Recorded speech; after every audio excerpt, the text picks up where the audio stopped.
another planet? Is Janet from another planet? Is Janet from another planet? Is Janet from another planet? Is Janet from another planet? Is Janet from another planet? Is Janet from another planet?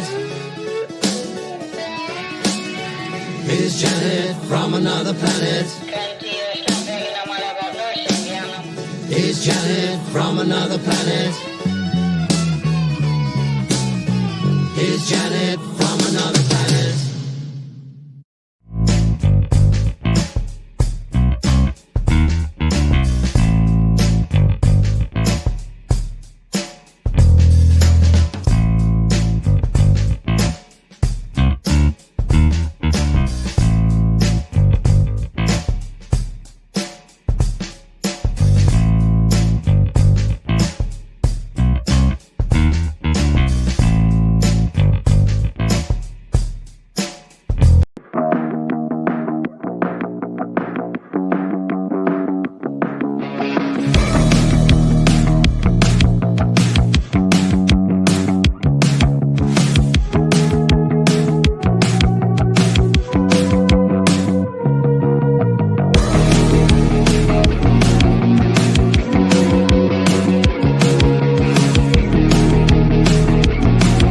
Today's digital landscape with the spread of false information can lead to dangerous outcomes. It's crucial for everyone to think critically and verify sources and reflect on the impact of what they share. Let's promote responsible communication to ensure that truth prevails and actions remain rooted in reality. The opinions you're about to hear on this show are strictly those of the panel. The following program is rated TV MA LSV. It contains strong language, sexual situations, and violence. It is intended only for mature audiences. Hello, everyone. Welcome to the shit show. And I think I'm a little bit delayed. Do I look delayed? A little? No. My internet might be messed up. But I just want to say hello, everyone. And thank you for joining us tonight. Thank you, Ruben, for joining me again. I really appreciate it. And thank you, Chris, for wanting to join us this evening after hanging out with me last night. So thanks for the invite. One night was enough, you know what I mean? But I really do appreciate you guys. Yeah, we got a lot of stuff going on with the whole thing with the daylight savings thing. That was one of the first things I wanted to bring up tonight, because I've had people talking about that for God, I don't know how long, since I was a kid, about why we even had it. Because I've lived in so many different states, so we've had so many different times, and the way it adjusted where you live. And when I lived in Arizona, we didn't have it.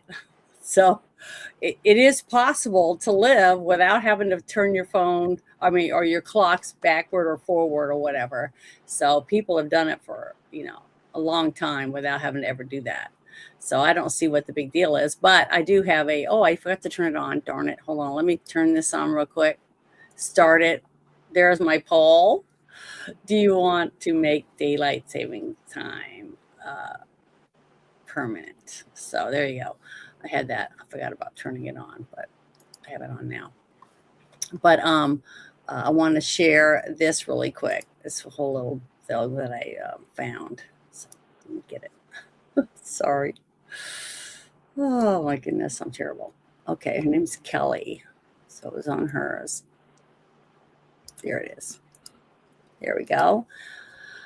It says the House voted 308 to 117 to make daylight saving time permanent, sending the bill to the Senate. But as we know, the Senate can't even pass the SAVE Act, so who knows? It might be another 2 or 3 years before they get to it.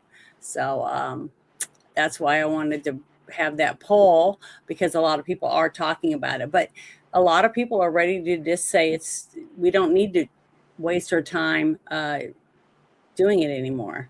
So what's you guys' opinion on it? What do you think? You think we should get rid of it or what? Well, we've done this before in the 70s, but they're Mhm. doing it wrong. It should be standard time, not daylight saving time. So I agree. They because it gets what's going to happen during the winter time. It's going to be really, really, awful in the mornings when you get up, and it's going to be driving to work in like nighttime. It's going to be weird.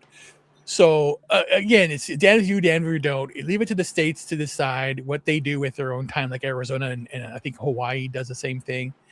Yeah, I They think that don't. Trump said that he thinks that he should leave it to the states about what they want to do. So a lot of people in the comments, because I'm going to share this with everyone, because you can read it. All the different points of view really come from people depending on where they live. You know what I mean? Whether or not it's going to affect them, because people in Arizona in that area they don't really care because they don't have this problem. They don't do it. So that's what I'm saying. So you have standard time. It depends on where you live. Like this person says, there won't be more daylight. The daylight will stay the same. Longest daylight on the first day of summer, shortest on the first day of winter, equal on the first day of spring and autumn. The change will give adults more time to play after work and children less safety while waiting for school buses on dark street corners. So, a lot of people are very opinionated on it, and others don't seem to give a crap. So I just think it's important. I wish more people were talking about it so the people that were voting would know what the people want. But just like I said, I think their voting is coming from wherever they're from. But they did this in the 70s. Nixon did this in the 70s, and then they as soon as they passed the law, they changed it, and then as soon as school started, they changed it back because of what the school issue happened. Yep. So again, and then, but that's what I'm saying. Nobody understands history. They don't realize we did this before in the 70s, and now it takes 50 years later for them to try it again. It doesn't work. It happens all the time because people forget. I mean, look what happened in New York City, who their mayor is. So they forget. It just doesn't take very long, and they just move on. And it's like, I don't remember that. People just don't remember anything, and they don't tell it's like people don't tell their kids the history of what's gone on in their family, or their grandparents don't tell their kids to tell their kids, or whatever. I don't know what it is. It's just, to me, it's just really right. Sometimes it's just really stupid. Some of the things. Anybody who has to travel between time zones for work knows that UTC is really the time. All the banks operate off of it, international things and all of that. And whatever's on your watch doesn't matter. Sometimes I cross 2 time zones in one 24-hour period. I don't adjust my watch. I don't do it. The actual time on your watch has nothing to do with whether you're punctual or manage your time well. If you got to be somewhere at a certain time, just be there. So, and I don't. When Ben Franklin designed that system, they were still pulling plows with donkeys. Mm-hmm. Right. So it was different then. Now we have all the technology and everything that the workaround is just simple. So technologically wise, I think, but I agree with what Ruben said. The danger is with if they do it at standard time, that's different, and you wanted the sun to be up when you go out to work in the winter. Right? That sun hitting your body, if you're outside working and all of that, if you got to go to work with 2 hours of dark and it's 20 degrees, that takes a toll on your body. So I agree. Who's going to be over which way it goes? I mean, who's going to be, really in charge? Do you guys think that it should be with the states? Because you'll have states will have to implement it only. Again, they can have standard time. They can do it. That's right. Because it follows the states. It will follow states. Even if the Senate passes it, some states will basically make a special legislation because Arizona is not going to change. Yeah.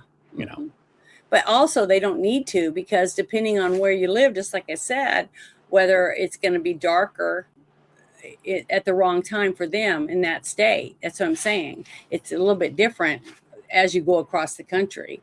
So that's why I think it's great that it'd be up to the states, because I think it should be, honestly, which way they want to go.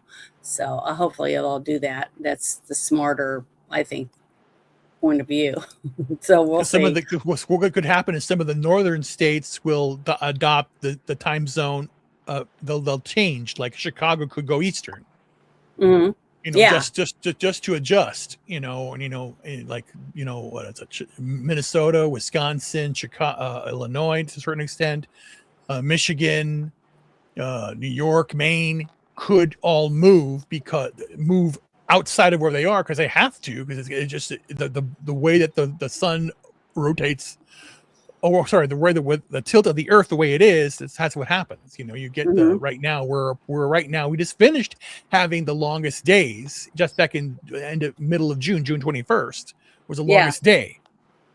And now we're slowly approaching, we're going to have, and I know when the time changes here in Chicago by 3-4 o'clock in the afternoon, it's dark. Mm-hmm. So what are you doing? It's not going to work. So yeah, it's going to be interesting. That's why even though it's not really going to really change anything, because people are still going to get up, go to bed, whether it's dark or light, you know what I mean? You just shut your blinds or turn on a lamp, you know what I mean? But outside you can't do that. It's, that's all totally different. So I don't know. I just think it's going to be interesting. So that's why I'd like to see. Can't wait to see how this turns out. I mean, because it's going to be something I've had my whole life. Tom Cotton has already expressed he's not going to vote for it. So, well, which, a lot of people think it's stupid to even worry about it. But other people say, I'm sick of fixing my clocks. And I go, it's twice a year. It's like, they go, millions of years ago, no one cared about it. And, all this kind of stuff. So there's always going to be somebody that just hates it and thinks it's stupid not to have it. And other people think it's stupid to have it, so right. I don't know. We'll have to wait and see. But this next thing I wanted to share, I thought was interesting. I was talking about it earlier today to a few people about. I was told, I think it was Chris, that you told me that this video was a response to Mandami from a reporter asking him what he thought about some person saying they wanted to kill America or whatever. What was that you were telling me? Yeah, an imam in New York had one of their little riots. It was in front of a church or in front of a synagogue. I can't remember which one, but he was saying that everybody would be Muslim or they would, they were going to kill them. Yeah, basically. And he said, we're tired of fighting. We're tired of waiting, and this is going to happen whether you like it or not. And he said all that stuff. And so this media person who saw the videos, like, what do you think of that? And he basically was agreeing with it. Well, what I thought was interesting about it, I'm not going to play the video because I don't really care to hear what he has to say. He can say it's his people in New York, the people that voted for him. But what he has to say really isn't that important. It's just what this post said that I thought was important, that I wish more people would think about it, especially the young people that voted for this person to be their mayor. He says, Mandami says America should look into Islam and follow the example of Prophet Muhammad on migration. Okay. These same people that voted for this guy hate ICE because ICE is taking people that came into our country illegally and sending them back to their countries. Okay. And it's not just Mexicans. Everybody says it's Mexicans, but it's not. It's South American people, but people from Russia, people from Germany. I mean, anywhere, any country they came from, and they came here illegally. They did not fill out the paperwork or whatever. They're illegals. That means they broke the law. They're still breaking the law if they're still in our country, period. It doesn't matter what country they come from, whether it's Africa, Cuba, wherever, right? Or Canada, for Christ's sake. But if you think about it, and that's what I liked about this, is if you listen to what he said about the Prophet Muhammad, okay, and he believes it because he got swore in on the Quran, okay, you could see it live, and I played it on this the video of him being sworn in with a woman holding it wearing gloves because she's not allowed to touch the Quran. So because that's what they believe, and if you find out more about this guy, I don't think you would have voted for him, but they just wanted somebody that wasn't a conservative. They just wanted the most outrageous person they could possibly get, is what it seems like to me, these young people. But it says, after conquering Mecca, Muhammad deported all of the Christians and Jews and banned them from entering the city ever again. To this day, non-Muslims are forbidden from entering Mecca because they are considered dirty and impure. So does Mandami want to turn New York into an all-Islamic state like his prophet did in Mecca? So they should be thinking about this, okay? All you women that live there that voted for this man, want to wear a hijab? Because you can't show your ankles or any of your skin in public because it might cause men to want to ravish you. You know what I mean? So I want to play this stuff. I want people to understand where they've put themselves and how we're opening our country to being taken over by people who think you are a dog. You're worse than a dog. They can lie to you. They can do whatever they want because you are unclean. You're dirty and impure in their eyes. So I just wanted to share this because I thought it was important that you guys really think about who the mayor of New York City, the biggest, most popular city in our country, at least it used to be, for tourism, it's a beacon of freedom, is standing there holding a torch in his city. And this is now run just like England. They're letting the Muslims take over all their important jobs too. So I don't know. I don't know where this is going to lead, but I don't think it's in a good direction, at least not for me as a woman who's a Christian. You know what I'm saying? So I don't know. It's really scary.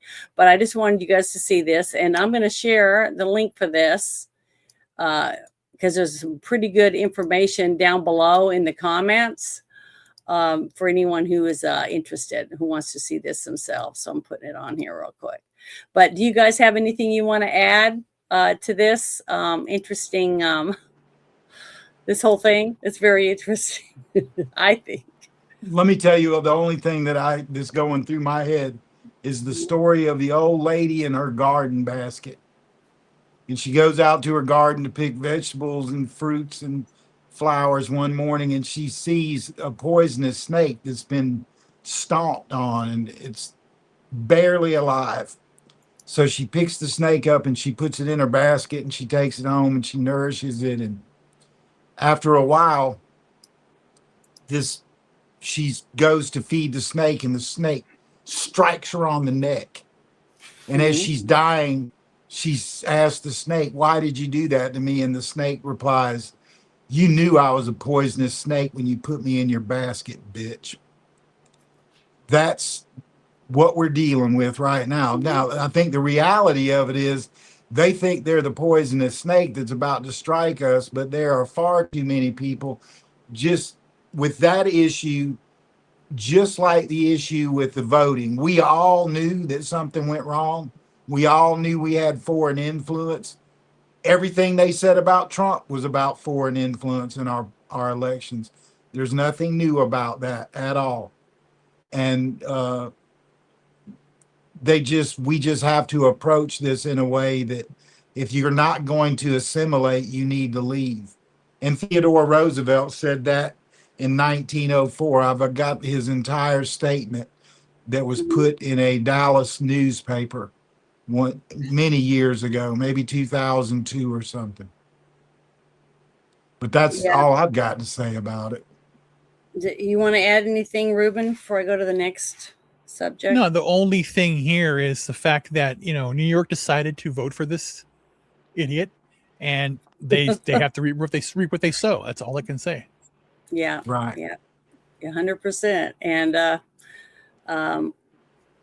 I'm not going to enjoy it watching it because I know it's not going to be good. I just know it. So we'll just have to wait and see. But it's just really sad to me that I lived long enough to see something like this happen in my country. I don't know. I'm just having a hard time dealing with it. But I don't live there. Yeah, I do have relatives that live in the state of New York, but not in New York City. So I'll have to just wait and see how it unfolds, like most of us in the rest of the country are going to see. The irony of it to me really is that everyone always talks about Matthew 7, and it's usually when someone's being critical of them, and they say, judge not that you be not judged. But the very verse after that says, cast not pearls before swine, lest they turn and lacerate you. And basically, right, their whole platform is judging us as pigs. Yet they came here for housing and food and comfort and liberty. And now they're turning around to lacerate us. And it pretty much clearly says that player in that picture is the pig. Well, yeah, but see, they can say anything they want because their religion allows them. Unlike Christians are to be caring, kind, generous, truthful, all these different things as a Christian to others. But their religion teaches that if you're not our religion, you're a dog, and they don't even want you to have a dog. They don't even want you to have a dog to go to the dog park. They'll stab you and your dog to death in the street. They've done it in Europe many times. And I've showed a few of the videos on some of my shows that just because you're walking a dog, they'll attack you for it. So, I don't see how any dog lover who actually likes dogs would want to vote for this to come into their community. So I don't know. Hopefully nothing bad happens in the state of Texas, because I know tons of people in Texas and all of them own dogs. So with all that popping up all around everywhere, all over Texas, I'm just waiting for the day that we're going to start seeing, street fights because somebody attacked somebody's dog and them because they were walking a dog and they happened to walk by their house or in front of them or near their family or whatever. So it's going to be scary, but we'll have to just wait and see what happens. But this is the next thing that popped up that I thought we could talk about, because it has a lot to do with the whole thing that's going on with Iran. And it's Tom Cotton from the state that I'm in. I don't agree with almost anything he does. I don't really like him that much for my state, but he is one of our senators, and there's not much I can do about it because I'm not the only voter in my state. But I wanted to play this because it had something to do with a lot of the things that Trump's been trying to do with Iran. So I'm going to play this, but it says, Tom Cotton just said Arab nations aren't begging for peace. They're asking President Trump for targeting info so that they can join the fight against Iran. So I thought that was interesting. So I'm going to play this real quick. His whole little spiel. Join in the strikes in Iran. That's what a real coalition looks like. We're all now fighting together to try to finally eliminate the threat that a revolutionary Iran poses to the United States, to our Arab friends, and to Israel. And I think so. I was interested about that because I don't really pay that much attention to certain people unless they come up in a subject that I'm talking about. I don't search, I don't follow Tom Cotton. I don't follow any specific person that's in government just to see what they're doing each day. And I know a lot of people to do that. But I just thought that was interesting because I don't remember anyone else saying that out loud, that they're wanting just to get these people to, get them wiped off the map, basically, so that a new government can come in and do that. But I don't want us to do that. I don't want us to, do another, a country where we go in and help them pick out everybody and do all that shit. I don't think we should do that. I think if Saudi Arabia and some of the other countries over there want to help this country get rid of their regimen that's constantly attacking people, and get rid of them, wipe them out, and then go in and help the people pick new people, I think that's great. I think that nation building should be done by the people around the nation, or people like that nation. You know what I mean? I don't think we should have anything to do with that. What do you guys think about that with Iran? I actually don't care anymore about it. No, I know, I remember when in 1979 when the Ayatollah took over, and my father was over there in the Navy. He stayed over there during the crisis. It's been a thorn in our side for a long time. And again, this is all about the oil in the region, trying to control the Strait of Hormuz. And it's the intelligence we get from Israel that's driving all this crap. I'm just done with it all. It's just something to waste our time and money on. We should be concentrating more things that are on America. Everything that you discussed, from from time change to this, it's just a part of the distraction. There are much more things you have to worry about. Our elections, because you had Trump talking about that yesterday, and it's just I'm just sick and tired of it. Okay, well, good. I'm proud to hear your opinion, because I feel almost exactly the same way. That I think we should just make sure that the oil can go through that area and help the other countries defend themselves against the dweebs until there's nothing left there, and they have no other choice but to get new people in to do different jobs, so that they can all be in peace there. At least that in the strait where people can get their oil tankers and stuff through. So, and I think that Trump's doing the right thing by taking the oil and getting a better price, because of that.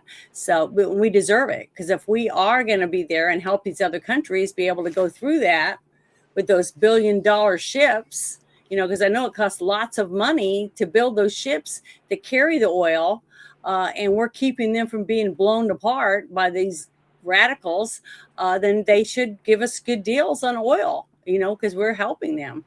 Do you think that same way or not, Chris? Well, I'm just going to look at what's going on today, really. I mean, Qatar is cutting a new canal so that they don't have to use Iran's, quote unquote, Iran Strait of Hormuz. It's actually international water. Yeah. And Trump is bombing military assets. And I knew he was going to, because when he gets tired of their bullshit, that's what he does. So that's okay. Israel already has armed the Iranian people, and they're making leaps and bounds. And Reza Pahlavi is very close to going in to establish a democratic government, parliamentary government. And those were the things that were all planned. The irony and what bothers me the most about it is, let's say we do lose the 2028 election. And now we've got a democratic government who has basically shut the IRGC down. And just today in this chat, we're talking about an Islamic mayor who wants to overthrow Christianity. And basically, the war between Christians and Islam and Judaism will be on American soil, and they'll have a democratic, free country over in Iran full of peace. Now, I don't know, people don't really plan things or think about outcomes all that much, but where are all of those people going? Let's say that they do decide to do that, and then England goes, oh, you know what? All of y'all are right about that, but the Democrats will let us send all of these Nigerians and all of these Kenyans and all of these Africans who came up here in 2014 through Syria. And you can have all of these Muslims, and then all of them come here. Those are the radicals that they sent out into the world to increase the caliphate and take land, right? So what if we do take Iran? Is that good? You know, that reminds me of the story about the Chinese man and his horse, you know, and luck. So I don't know. You never know what the reaction to certain things is going to be. Now, geopolitically, I think that for today they're doing the right thing, but are they planning for an outcome for all of these people that they're trying to displace? That's the problem with supplanting someone. They have to go somewhere. And God forbid the Democrats get back in control, because you screw the border. Screw all of it. Lawfare will go insane. They're talking about taking people in front of firing squads and all. I mean, some of the things coming out of the mouth of the left right now, it's like, oh my God, they can never be in power. No, I was saying this 10 years ago. We are building up in this country, politically and otherwise, to the same exact atmosphere that started in about 1852. States' rights, do this, do that, federal control, taxation without representation, to the point where those men back in those days fought. Then they made two capitals. They had a capital in Richmond and a capital in up in Maryland. So Philadelphia. So, you know, this is the reality that we live in, is that history repeats itself. And with all of this craziness, they just put us in a bad place. Now, my real gut truth is this. The people of Iran, the majority of them who don't have an agenda, you will sit down and have coffee with them and love them. I know a bunch of Iranians. They don't, never had a problem with one. Played soccer with them, served in the military with them, and everything under the sun. Never had a problem with one. What I have a problem with is radicalization. And there's as much radicalization on both sides. We had a good 2-hour talk about that last night.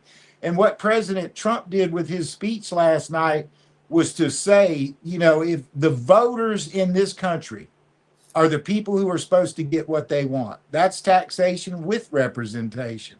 Mm-hmm. So if they don't fix the election, and if people don't just start treating each other the way they want to be treated, the road that we're headed down has a pretty bad ending. And there's 600,000 people died in the Civil War. There were 32 million people. So now we got, what, 350 million? So multiply that times 10, you're talking about dead bodies everywhere. Then you got disease and scourge and all this that us special operators have gone and seen in the Middle East and all of this. And even those wars are about radicalism. And you need to think the way I think, or I can't live with you. That's defaces what humanity is all about. I just remember, and Bruce and I were talking about this earlier today, about people saying, or our government saying, well, we need to send our troops over there to keep it over there so it doesn't come here. But the whole time we were doing that, we were bringing them here and giving them free stuff to make them want to stay here, and popping out 50 babies per family, basically, because you have one dad and 5 or 6 women all having babies for the same guy, because that's the way their religion believes, and they just keep popping them out, and we keep paying for them. So eventually in 20 or 30 years, they'll be the ones running for office. So it takes time, because it takes a generation or two for them to take over a whole town. But when they have a mosque and they fly people over here and fill out the paperwork or whatever they need, because they learn all this stuff, then it doesn't take them that long. And within 2 or 3 generations, they own a whole city. You see, that's how it works, because they have 50 kids and we have 1. So that's where we are. That's where, see, all of this started 2 decades ago. Yes, right? That's what I'm saying. You just have to accept that all this started 2 decades ago. We brought the snake home. Now we have to deal with the snake. And the same thing, like we were talking about earlier, was the fact that The Constitution is only a piece of paper if nobody enforces it. It's just a piece of paper. It's just this sheet. It says all these things that we're supposed to have, but if no government backs it or makes sure that they follow through on it, it doesn't mean anything. It means nothing. That means if they say that, they want to have this, that, or the other in their little community, and we do nothing. They have Sharia law in that town, and we give them their own cops, or we give them their own police cars, and they have their own police station, and they have their own stuff. They basically just get bigger and bigger and bigger and push out everyone else because they don't belong in there unless they follow Sharia law. See what I mean? And we're handing it to them, and we're paying for it. See, that's the real sad fact, is that it's our money. And we're handing over our towns and communities. I mean, look at Dearborn, Michigan. They play it 5 times a day, and the rest of the people that aren't their religion still have to listen to it. But can I stand there and play hymns? No. They'll probably come and, who knows what they'll do to me if I stand outside their little deal with a boombox playing Christian hymns. I don't know. I just think it's terrible. But if we don't stand up and start fighting for it, it's already started. They've already taken over whole towns, and we're just standing by and letting them do it. So until you stand up and get off your couch, put the remote down or the controller for your game box, you won't even have a home in 50 years from now. Everything that you thought you had was going to be gone because they're going to just take it, and we're handing it to them. So I just let me make a comment about your generational, the way you're looking at this generationally. Yeah. They've been brainwashed for 47 years that we need to die. Right now, I consider myself an evangelical Christian, not because I go to church. I don't go to church all the time. But I actually live. I'm celibate. I don't drink. I cuss. I smoke. But I don't. Any chance that I get to share my experience with someone else, I'm going to do it. And that's a relationship with Christ and the Holy Spirit.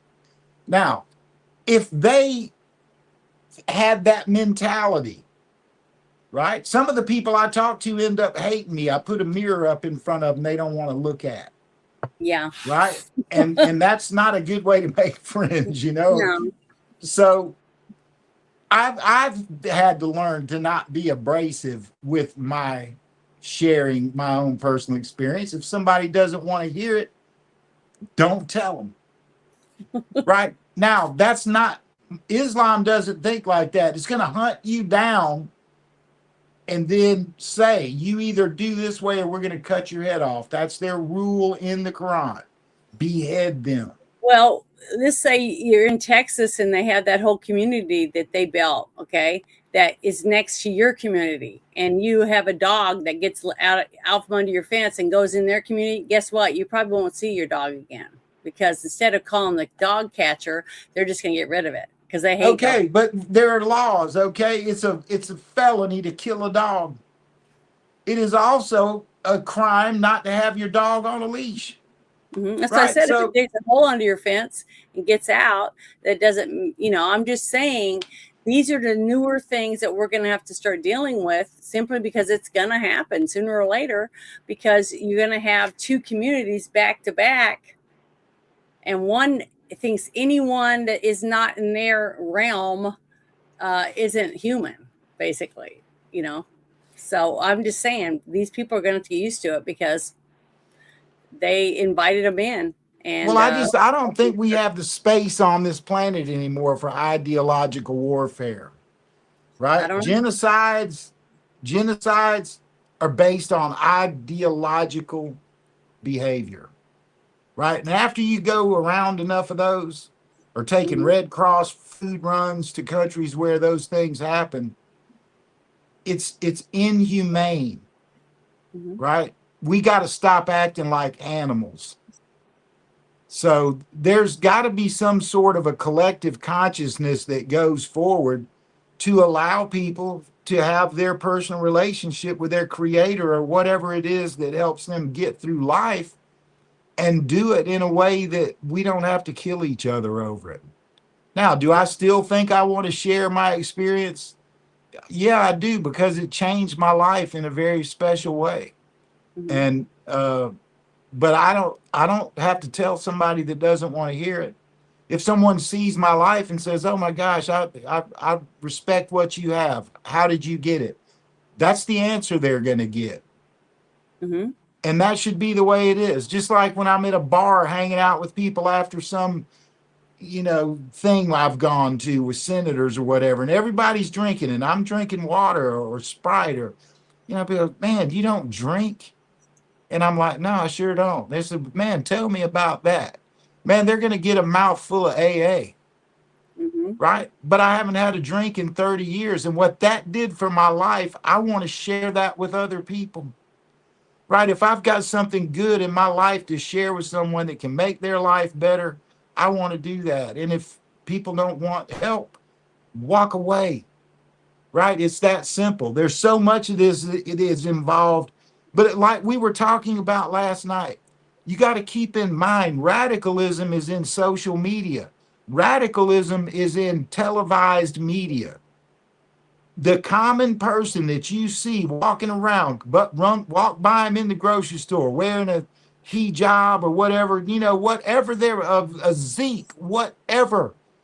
You could say, "Hey, let's go have a cup of coffee," and you could go have coffee and have fun talking, because we all have these things in common. So that's why I say I don't think the world is big enough for radicalism. And when I say it, I guess I mean with allowing it to infect government. Well, it's already there now. Well, Islam is a government. That's what people don't understand. You can't have vote and all. Once Islam becomes the rule here, you have a supreme leader, and he supposedly goes in a room and talks to God. Now, I've never told anybody any crazy shit like that, right? If I want to talk to God, I got to open my ears and shut my mouth and pick up my Bible and read. That's where that voice comes from. Right, inspiration. But yeah, right. But the thing is that it's people have got to start thinking about what do they want for their children's future, and start making the changes today if they expect anything to happen that's good for their kids. Well, we have a couple of generations to go. That's what I've started this out. I want to make a comment about generations. This has become a generational problem. Yeah, and hopefully we'll find something that works.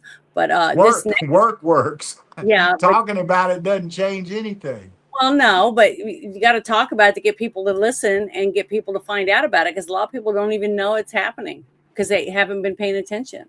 But this next story I thought was pretty interesting when I finally got the video to work for me.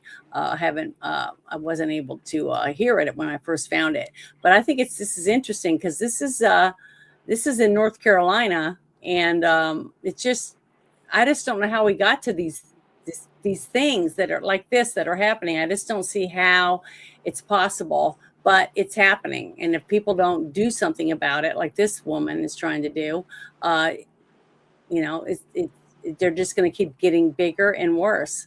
It says, mother of a student that goes to this high school in North Carolina says her son's senior year flag parking spot design was reportedly denied by the school because it might offend someone. She has a picture here, and it shows it's an American flag, and it says Luke, and it says the class of 2027.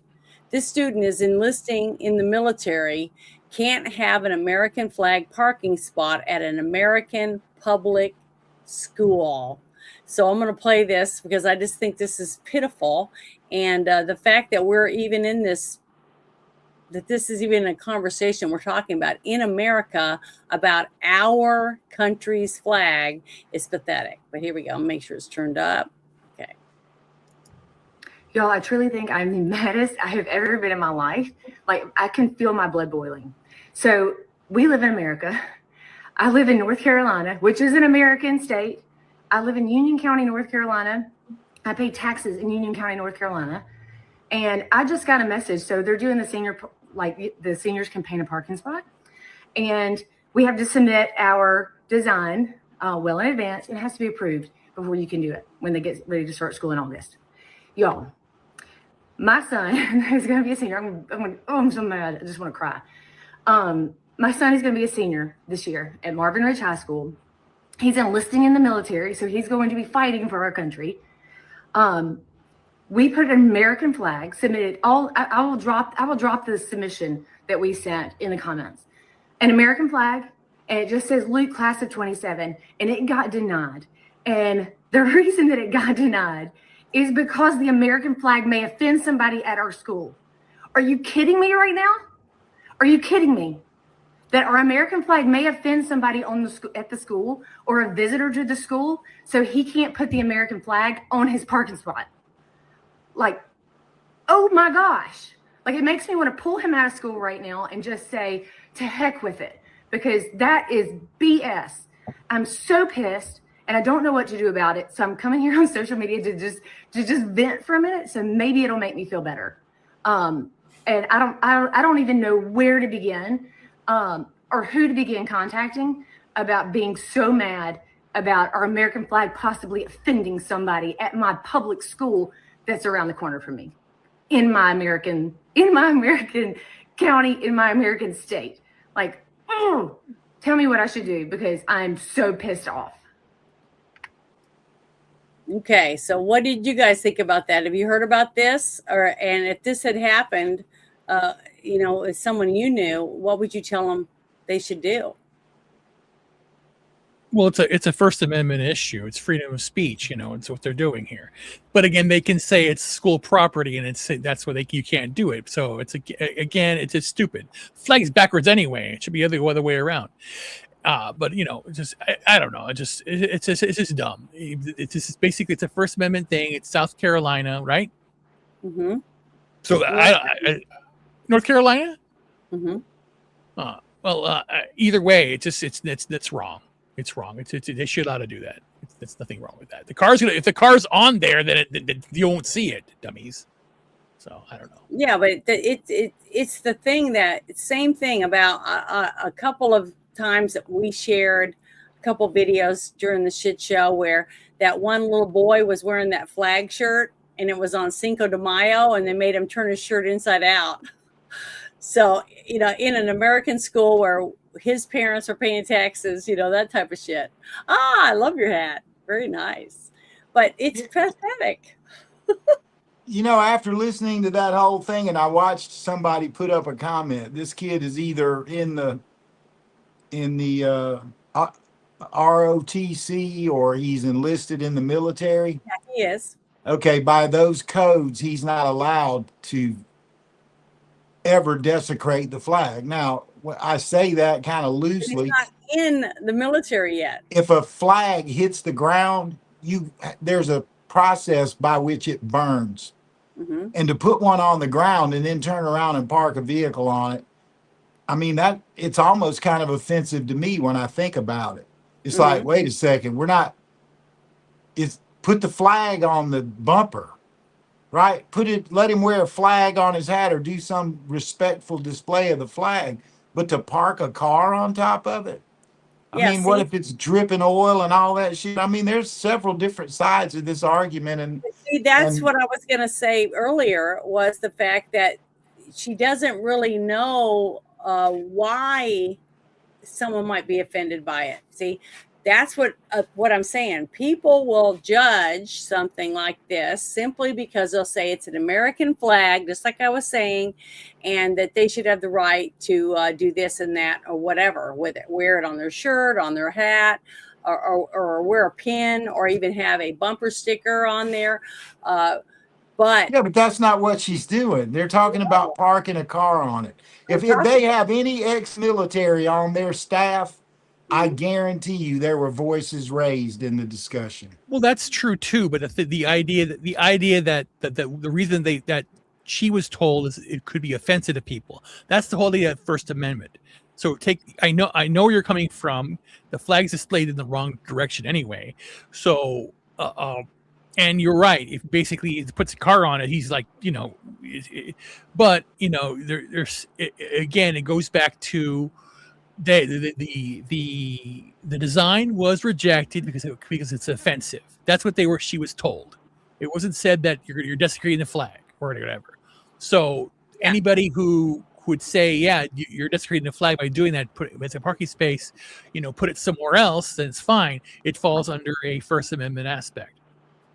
Oh yeah, I agree totally with you. I think that she should be allowed to do it. But what I think she should do is think about how everybody is going to see it. Because anybody who ever bagged a dead soldier from a battlefield or knows that all those red stripes are for the blood lost for the liberty we hold today, to see a car parked on it is a kind of a gash. I mean, I get it and I don't get it. That's why we have to always look at everything we do from how other people are going to see it. Well, to a degree, but if you let every person who disagrees with you on every aspect, because they're not in the military or they're from another country or whatever their reasonings are behind it, then you're not living your life as a free American. See what I'm saying? So you can listen and try to do certain things to not hurt people's feelings to the best of your ability, but it doesn't matter what you do. It'd be something you wear, like your hat, or that your shorts are too short for that person to say, oh, your shorts are too short, it's obscene. There's always going to be something you're going to do that is inappropriate to someone else. So I'm not going to bend over backward just to wear an outfit or fix my hair a certain way or whatever, just to please people around me. I do it because I like it, and that's because I live in America and I should have the right to do that. So that's why I like having this kind of thing, because it's her opinion that she feels like they're not letting her son have this. And you got to remember, it may not even have been the son that picked it. She said she's the one that designed it and stuff and sent it in. So we don't know every detail about it. But the thing is, the fact that an American school said they could not use the American flag on the parking spot because it was offensive was the whole thing that I thought was wrong. Because it shouldn't be because of its American flag. It's our symbol of our country. So I have a really hard time with any school that we pay taxes for saying no, denying a student being able to use the American flag for something like that. I think it's sad that he's been told no. And hopefully something good will come out of this, but I'm going to try to keep an eye on it. But I did share the link in the chat for anyone who's interested in reading some of the comments that are on there. And I think that that's important because thousands and thousands, millions of people are seeing all of these posts on X, and it's getting to a lot of people. So that's one reason why I really like using X to get a lot of my stuff off of, because so many people are seeing it. But I thought this was an interesting story because it's in our country, and they have the right to have the American flag if they want. They should, just like what Ruben was saying, because it is your First Amendment. But let me take that one down and bring up the next one. I just think it's, important that we support our country and our people and our freedom. So. Oh, I agree with what both of y'all say. All I was pointing out was that people are going to perceive this, and the point that I brought up is something that's going to be real for some people. Yeah, I understand. I'm a military brat. My dad probably would not approve, but I'm just saying. But he would approve that, he says that I died to give the people the right to burn the flag if that's what they want. So, that's right. And I burned a few flags. Now, not the way that people think I would, but because they were falling apart, and I did it following the rules to get rid of the flag that I learned when I was in the Girl Scouts. But here's the next thing that I wanted to share, which I thought was pretty interesting. Because, we're going to go up to the speech and stuff, too, from yesterday. But it says the Senate is holding an anti-tax taxpayer fraud meeting right now with Nick Shirley and James O'Keefe. Now, that was when this Eric posted this. And stunning new footage shows every single Democrat seat is empty. 100% of the Democrats on the committee were invited, 0 showed up.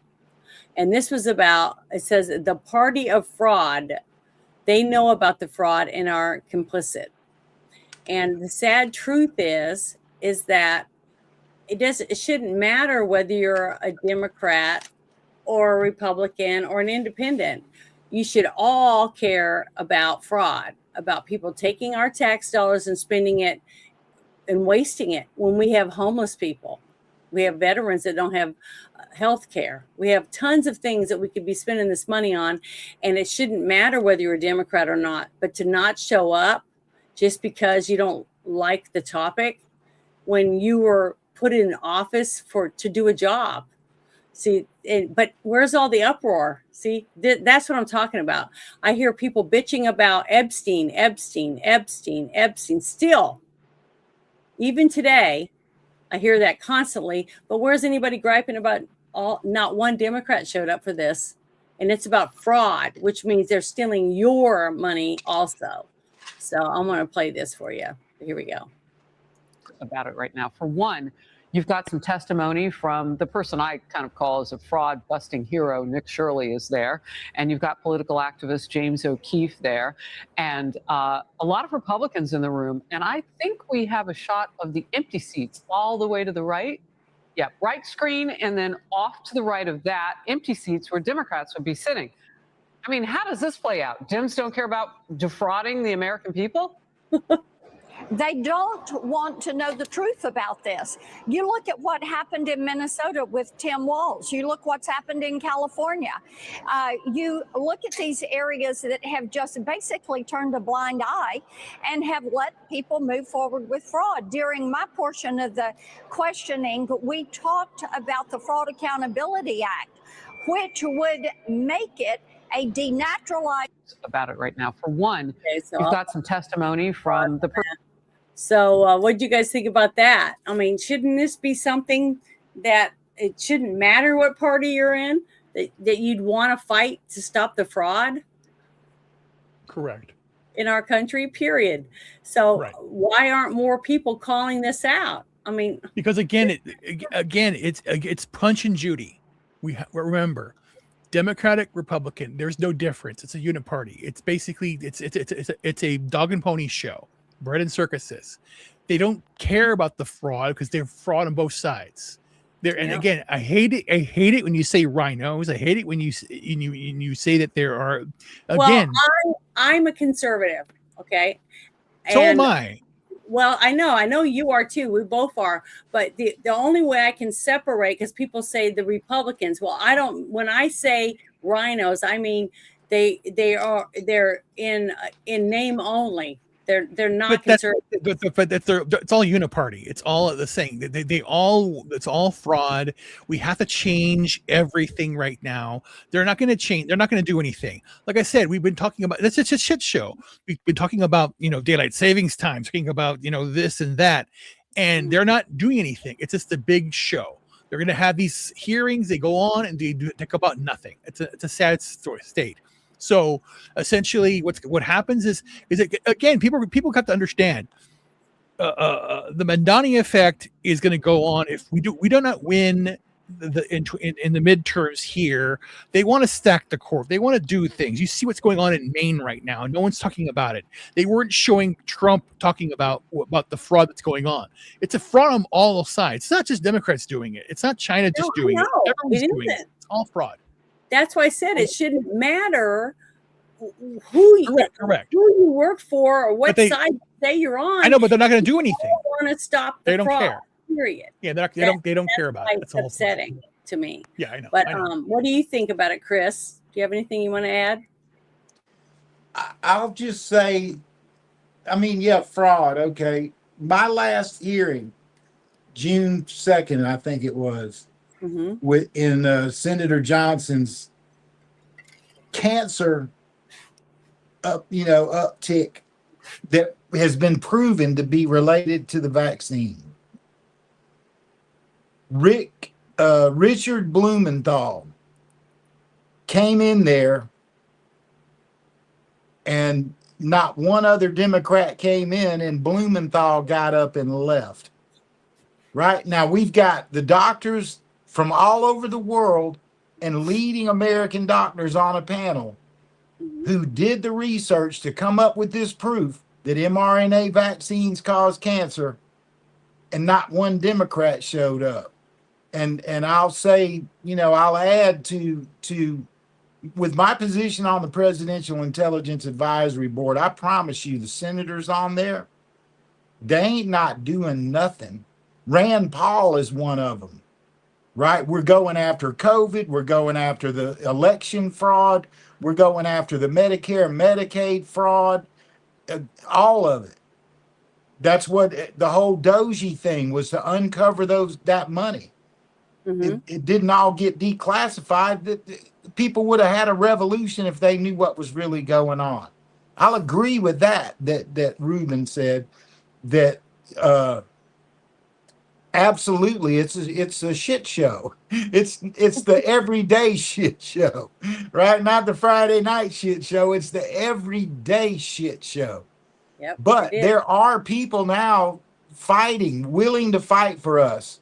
And I'm telling you, I went to special operations bases, Congress, and all of that stuff from 2019 until present, still doing it.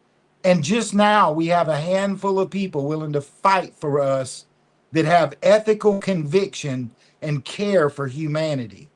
So fraud, yeah, they thought that about people dying of cancer left and right. Screw your life, you peon little shit. Who cares if you die from the mRNA vaccine? We tested on you. We got something else we're going to test on you next month. And that's the attitude that has to go away. End taxation without representation.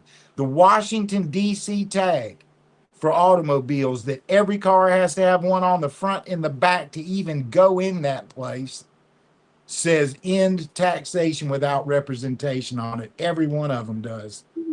It's not like we're not all well aware of what's going on here. So it's a generational issue. We sat back and we watched all this happen. Social media sped the process up. They built the algorithms so that hate and discourse would be what got the most likes and the most attention. And they built this divisive place that we live in, where people come on here and they talk tough. But if you put them in a room with the people that they supposedly hate, they'll have coffee and chit chat. Right? It's all bullshit. It's not just them that's bullshit. Social media is bullshit. Legacy media is bullshit. Print media is bullshit.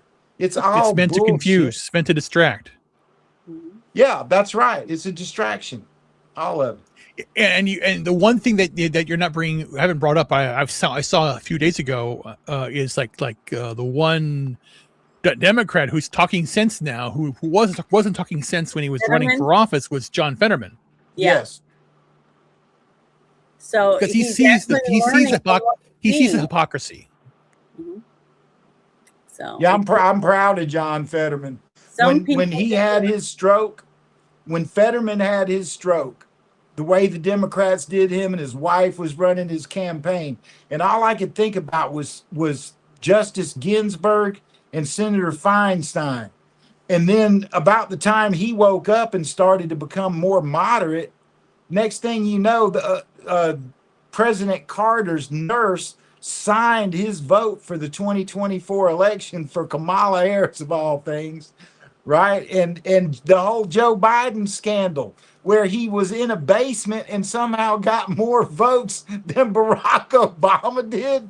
Now, nobody believes that. I mean, it's laughable. The whole thing's laughable. The Democrat Party doesn't give a shit about your life. No police. Oh my God, no police.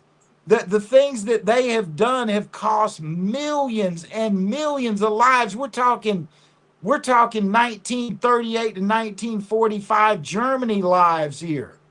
with the vaccine and all the people that died in the desert trying to walk here, and all the raped and murdered and children left in the desert to be eaten by coyotes. I mean, the stuff I'm saying, as horrible as it sounds, it's the reality of what we've done for 2 decades. How do we unravel this? I mean, I guess by ending daylight saving time. I mean, I don't, it's like, I Jesus. don't either. The thing Right, is, and let's throw in there, Janet. Let's bring nobody, that up again no, I about know, but last night. nobody can fix anything if you don't know about it. See, that's one reason why I like doing the shit show, is because we bring up stuff that I don't see anybody else talking about on any other of these little broadcasts. So Well, let's talk about what Senator Lee said yesterday, right? He brings that up. We look it up, right? Oh my God. The vice president is the president of the Senate. Whenever they say Mr. President to whoever's controlling the White House, that person was sent there by the vice president or appointed out of the Senate to take that seat for that day. Now, the parliamentarian who decides what to bring to vote on is appointed by him. He appointed this woman. She is the person who won't let him vote on the Save America Act. All right, our vice president and the parliamentarian of Senate are refusing to bring what 80% of Americans say they want up for a vote. That is the biggest issue that we're facing as American citizens today. They are pissing in our face and saying, no, we're not going to represent you. We're going to do what we think is right. And how wrong can it be? How deluded are these people that think that anybody should be able to vote? That's insane. Well, we'll be talking about that here in just a little bit, because I got the whole stuff about his speech towards the end of the show. So I'll have that on here.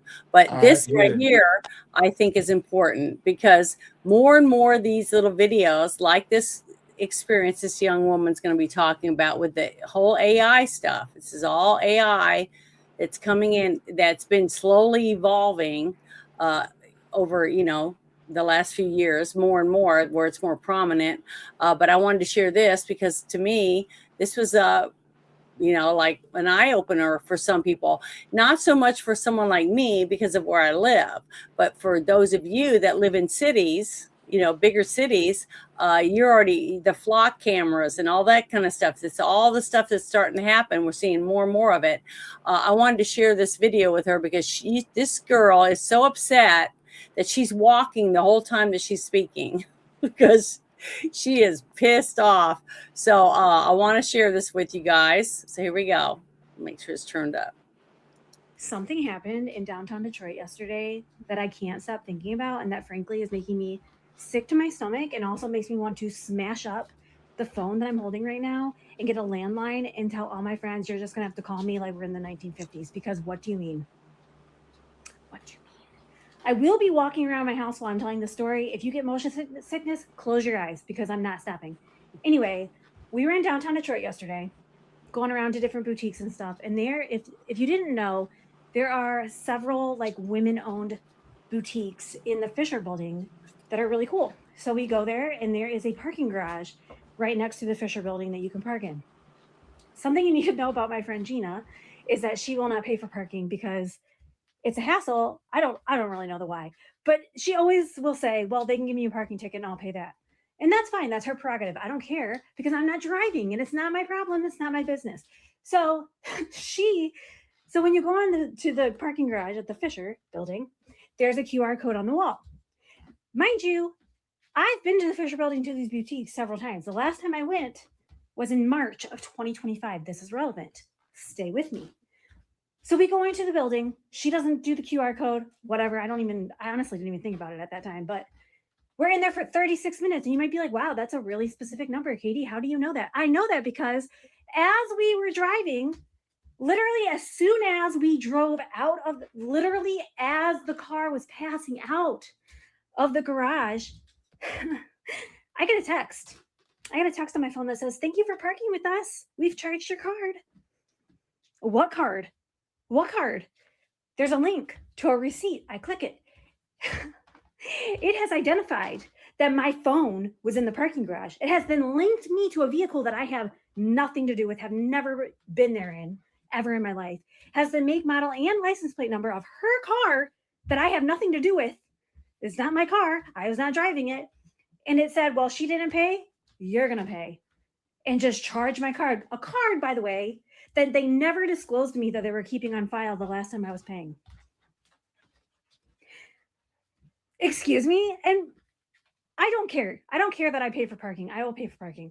I paid for parking, obviously, when I go, and I would pay for parking, and it's not a big deal. It's not like I care that they charge me for parking. What I care about is how the hell do you have the ability to track that my phone entered this parking garage, link it to a car that has nothing to do with me, that I've never driven there, that I am not the owner of, I've never driven, period. And then you've determined that because the person that did drive the car that I was in didn't pay, I have to pay. Excuse me? When did I give you a blanket authorization to just charge my card because you've identified my phone is in the building, even though I'm not the driver of any car parked in that garage? When did I give you that permission? This one is actually really wild, and it's 100% true. So the parking garage is the Fisher Building Garage in Detroit. So they use a system called the Metropolis Parking Platform, and what it does is uses license plate recognition cameras combined with phone-linked accounts and payment storage details. So what happens is you enter the garage, the cameras pick you up, they identify your license plate and your vehicle, and then you automatically start getting billed for the amount of time that you're in that parking garage. So your phone, how this works is that you set up an account when you go into this garage to pay your bill. So when you register on the app, you put in your license plate number, you put in your cell phone number, you put in your credit card details. All that information is then saved and stored on their cloud. So now when you enter this parking garage, it knows your car details, it knows your phone information, and they have sensors that can pick up the signal on your phone and identify you. So even if you're not in your actual car, the garage knows that you're inside the building. So I guess they just automatically associated this person's car with this person's phone, even though it likely wasn't linked to the app. So obviously this is definitely a privacy concern, because what if you're just in a friend's car and then you're the only one that has the payment, and all of a sudden you get billed, you never know that you got billed, and then it goes to collections, you get a warrant. I mean, this could just spiral very quickly, all because you entered a parking garage with your friend. The crazy thing is that there's a lot of people that are experiencing the same issue with this same parking system. People are being charged when they don't think that they should be charged.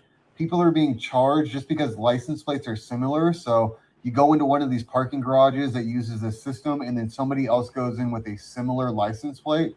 It misidentifies a person and then sends a bill and charges your card, which is just wild. I just thought that was very interesting. So have you guys heard about this story before? Or having that happen to anyone you know? I'll say this. I don't take my phone anywhere with me unless I'm leaving town. And when I leave town, I put it on airplane mode. And I take it out of airplane mode when I want to use it. And if I was in a situation like that, I'll show you how I would look when I pulled in there. It hasn't happened to me. They'll never get, you look just like that. And they can't use facial recognition on you. I mean, there's a way to fight everything, and all those switches on that phone, they're yours. When you sign your user agreement with Apple or any of them, you sign those rights away. But you can always take them back by either leaving your phone, turning it off. Doesn't always work. But they just passed a law and outlawed geofencing for police. They can no longer use geofencing in investigations. What is that? And I would say that that's a police issue, right? What is geofencing?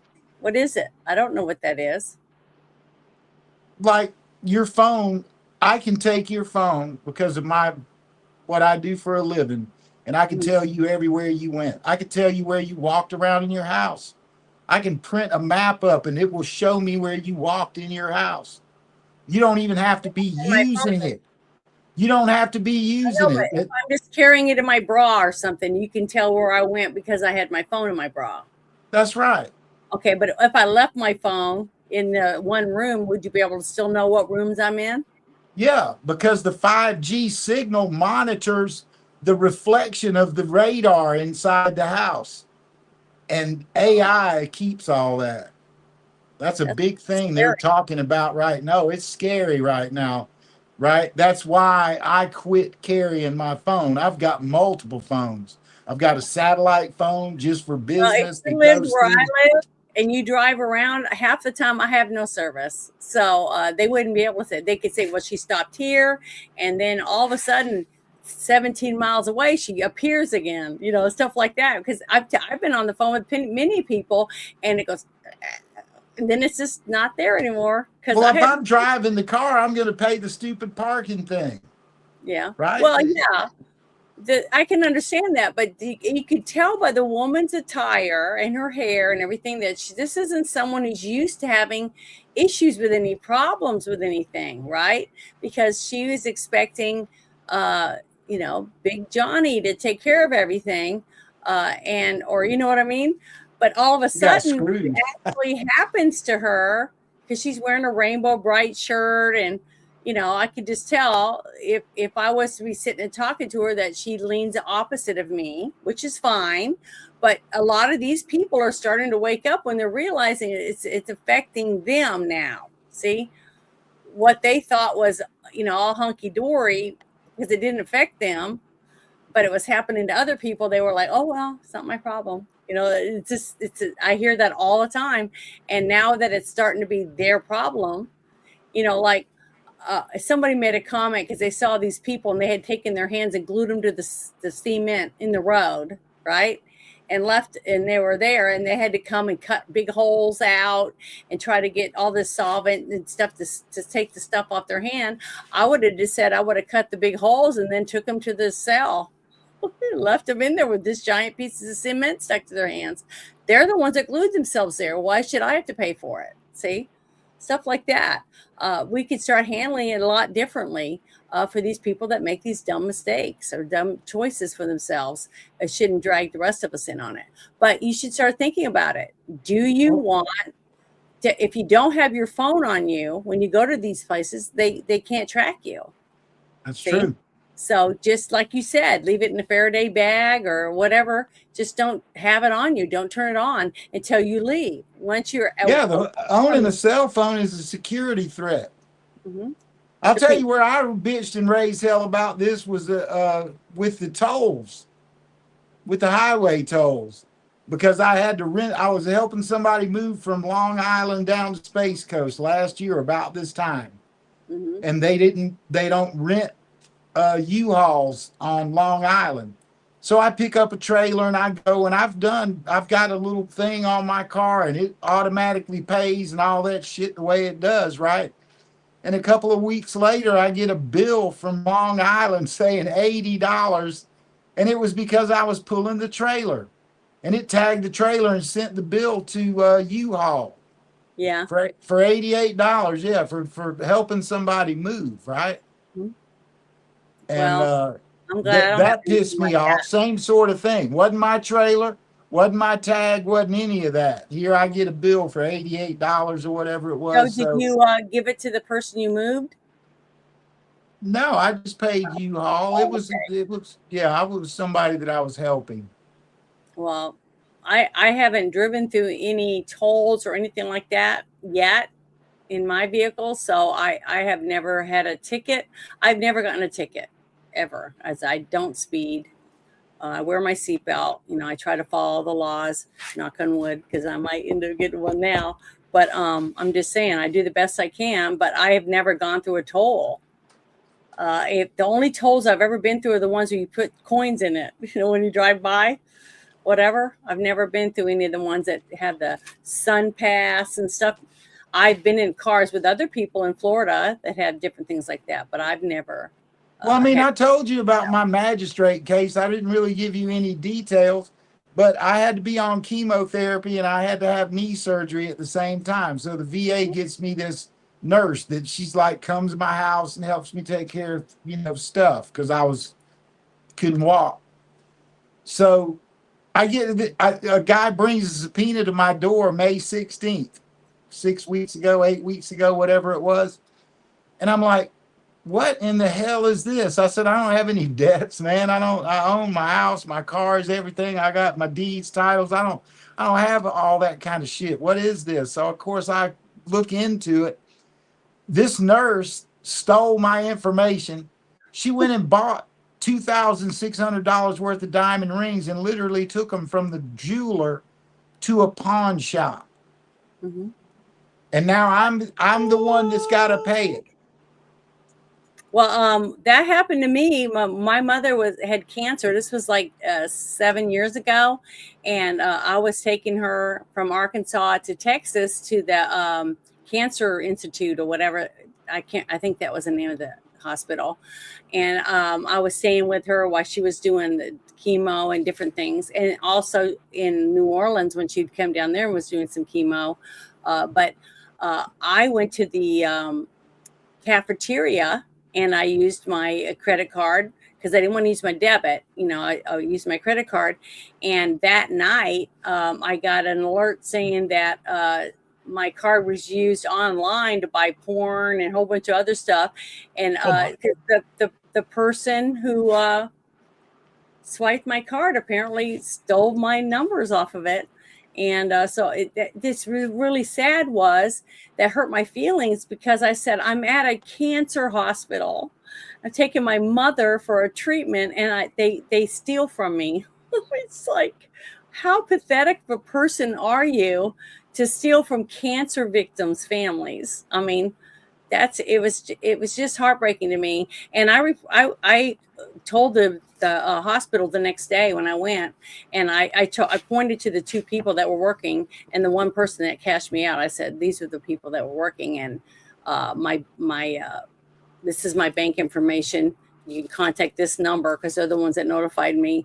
So one of those people stole from me. So I just wanted you to know, because I'm sure if they stole from me, they stole from other people that are here at your hospital. So I turned her in or whatever. But it's sad that anyone would take advantage of other people like that. But people do it every day because they don't give a shit about you. They only care about themselves. They only care about themselves. But I want to bring this up. This was after what you and I last night when we did the live speech. This came up on my timeline, and I have followed the Colonel Watkins for a few years now, and she has podcasts and stuff. But she posted this because this guy has been on my timeline many times. And he talks about different things, all different types of subjects and stuff. But she thought it was important to share this. So I thought it was important. It says, pay attention. You will see people posting this shit frequently. The boomers, and she uses boomers lightly, I guess, telling you no one will be arrested, even though multiple people have been arrested, including Comey. They also know that there are multiple grand juries in Florida right now.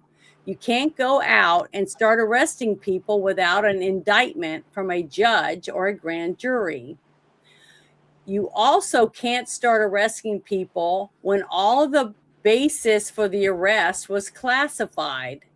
They are either stupid or participating knowingly or unknowingly in an operation to keep people despondent. Pay attention to who is doing this. It is very important to understand the steps in the process of how this worked in the past.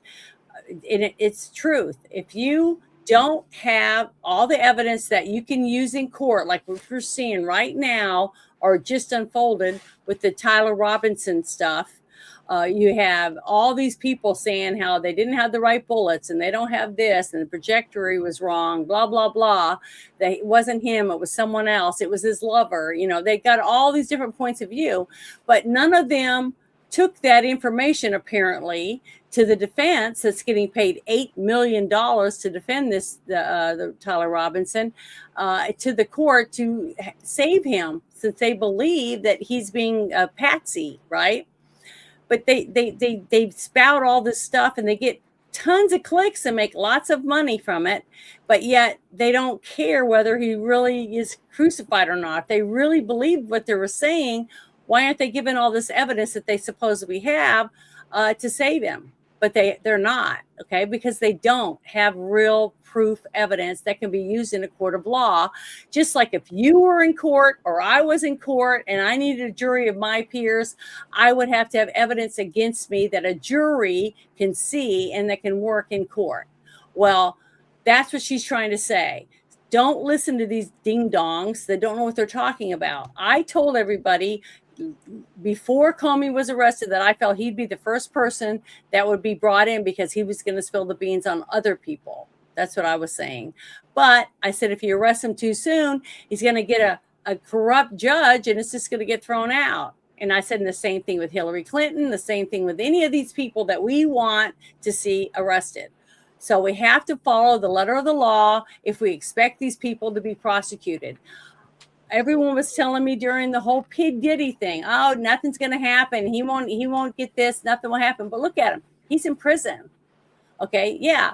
The jury didn't give him all the things that we felt he deserved. Okay. The human trafficking across state lines, that type of thing. But he's in prison. Something that everybody said will never happen. It's never going to happen. Well, if you have the evidence and you have a real jury of people, something will happen, but you have to be patient and make sure it goes to court. Okay. So I've been a juror in federal court and in regular court. So I understand the process of it. And I tell people, sign up to work the polls so you can understand the process of what it is when you're in the polls and whether they're cheating or not, that type of thing, because you'd be able to see it. If you were trained to work the polls and you see somebody take someone else's ballot and write on it and then take it over there and do it, you could see them that they're cheating because that is not their ballot and they don't have the right to write on it. That kind of thing. That's all I'm saying. But so we just have to be patient and wait and see what happens. And that's what the Colonel was trying to say when she posted this. And I'm going to share that in the chat for anybody that wants to go and listen to the other video and read the comments. I tell people that. So research for yourself. I tell you that all the time. Please use your mind and start looking up stuff. Don't just believe what anybody tells you, because that's what a lot of people seem to be doing. It's just believing anything. Okay. It's all about that clickbait.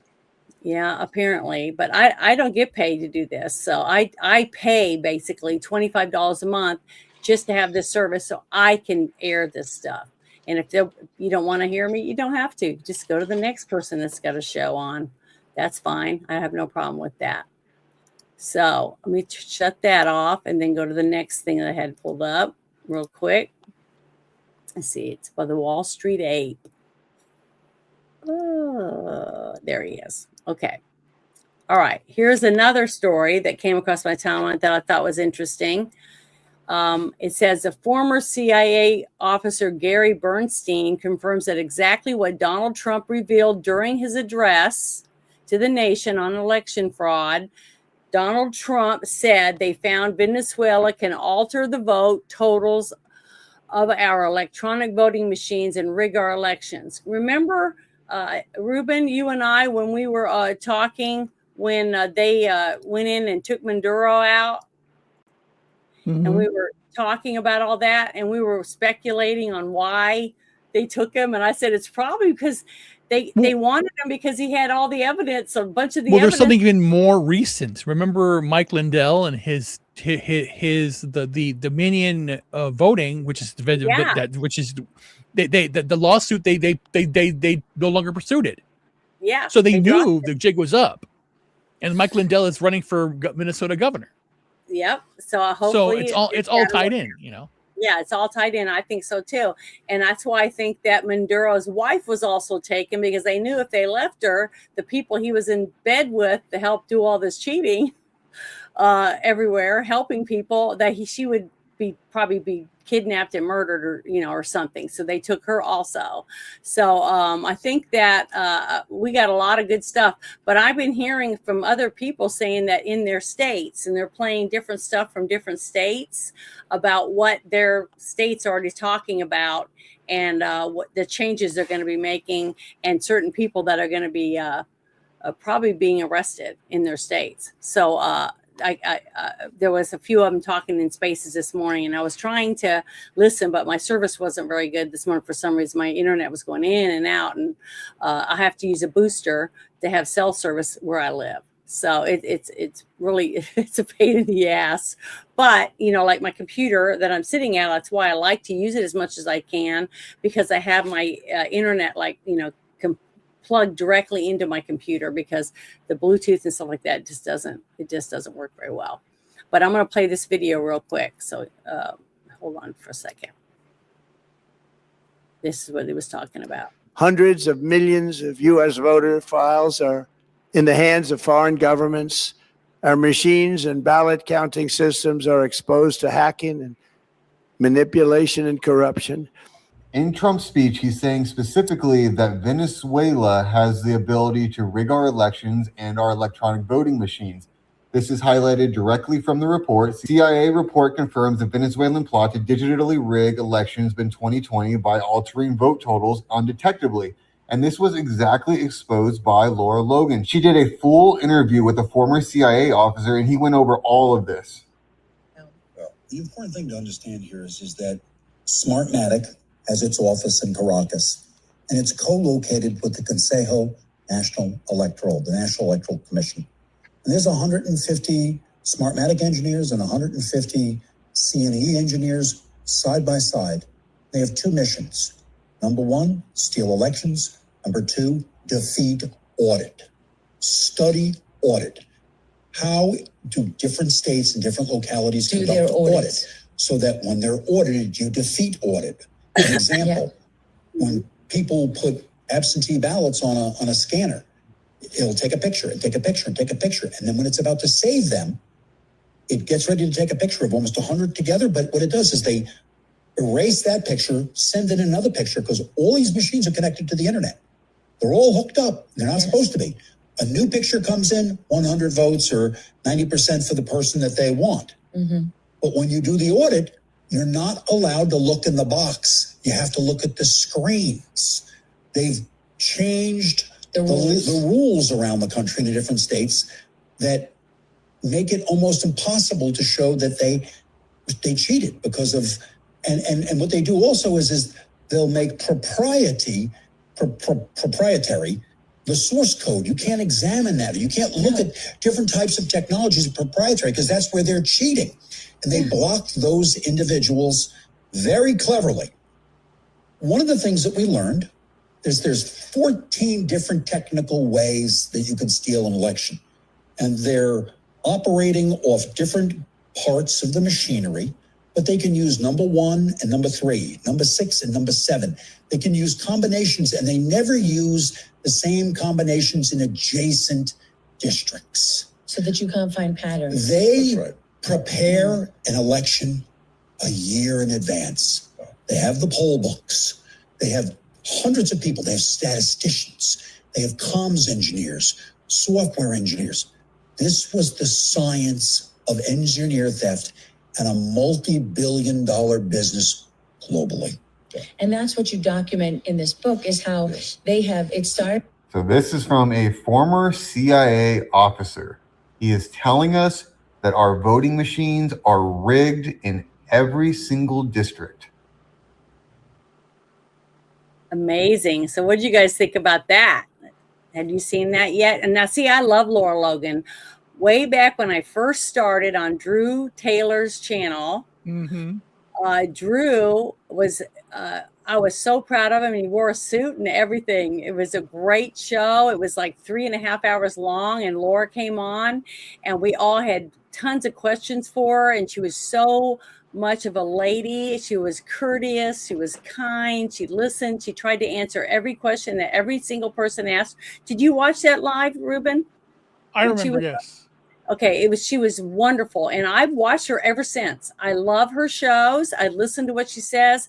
She's so intricate and hands-on with everything she does. I just love her, and she doesn't care who likes her.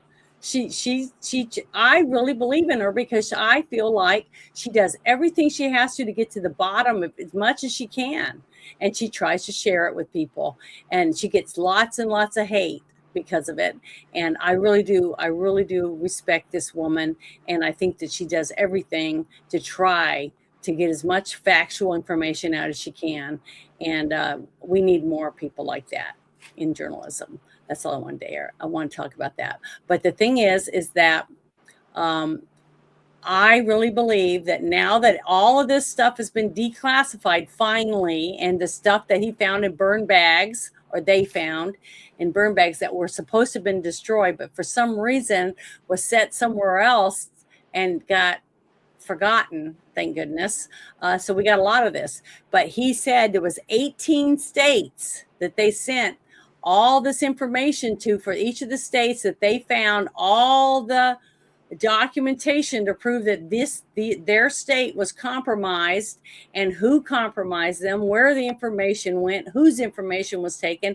Everything they have has been sent to these states. So now the states have got to do certain things if they want to start seeing somebody held accountable for it.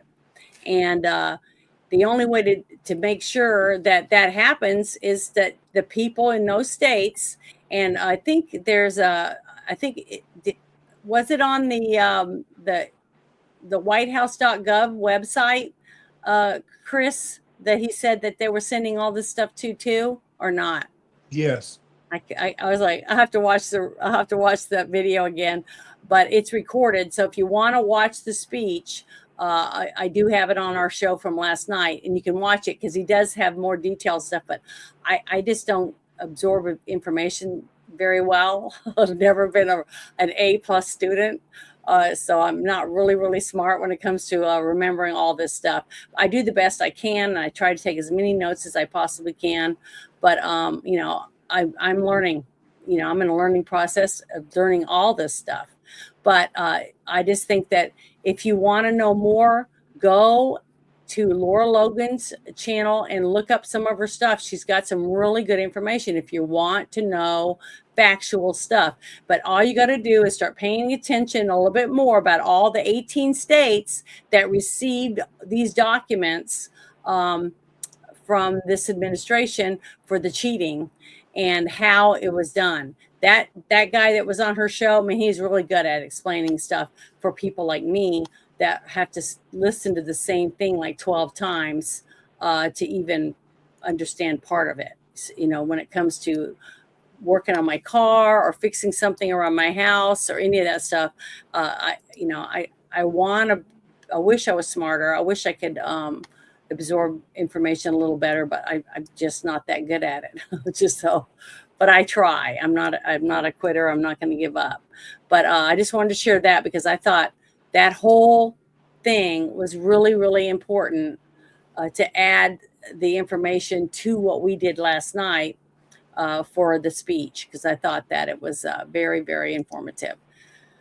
Okay, so is there anything you want to talk about, Chris, after what we just listened to? Well, I would just add that he didn't say this is what we think, go find the documents.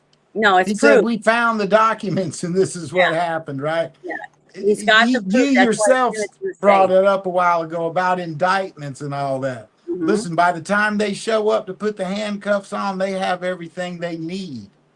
It's the way they build cases. Now, I'll close this thought with the judiciary is corrupted. It's mostly corrupted at state level. And I mean, they're stopping Trump from the presidential agenda and all this. It's gray in the lines between the three separations of powers. So I just take all of with a grain of salt and watch what happens every day.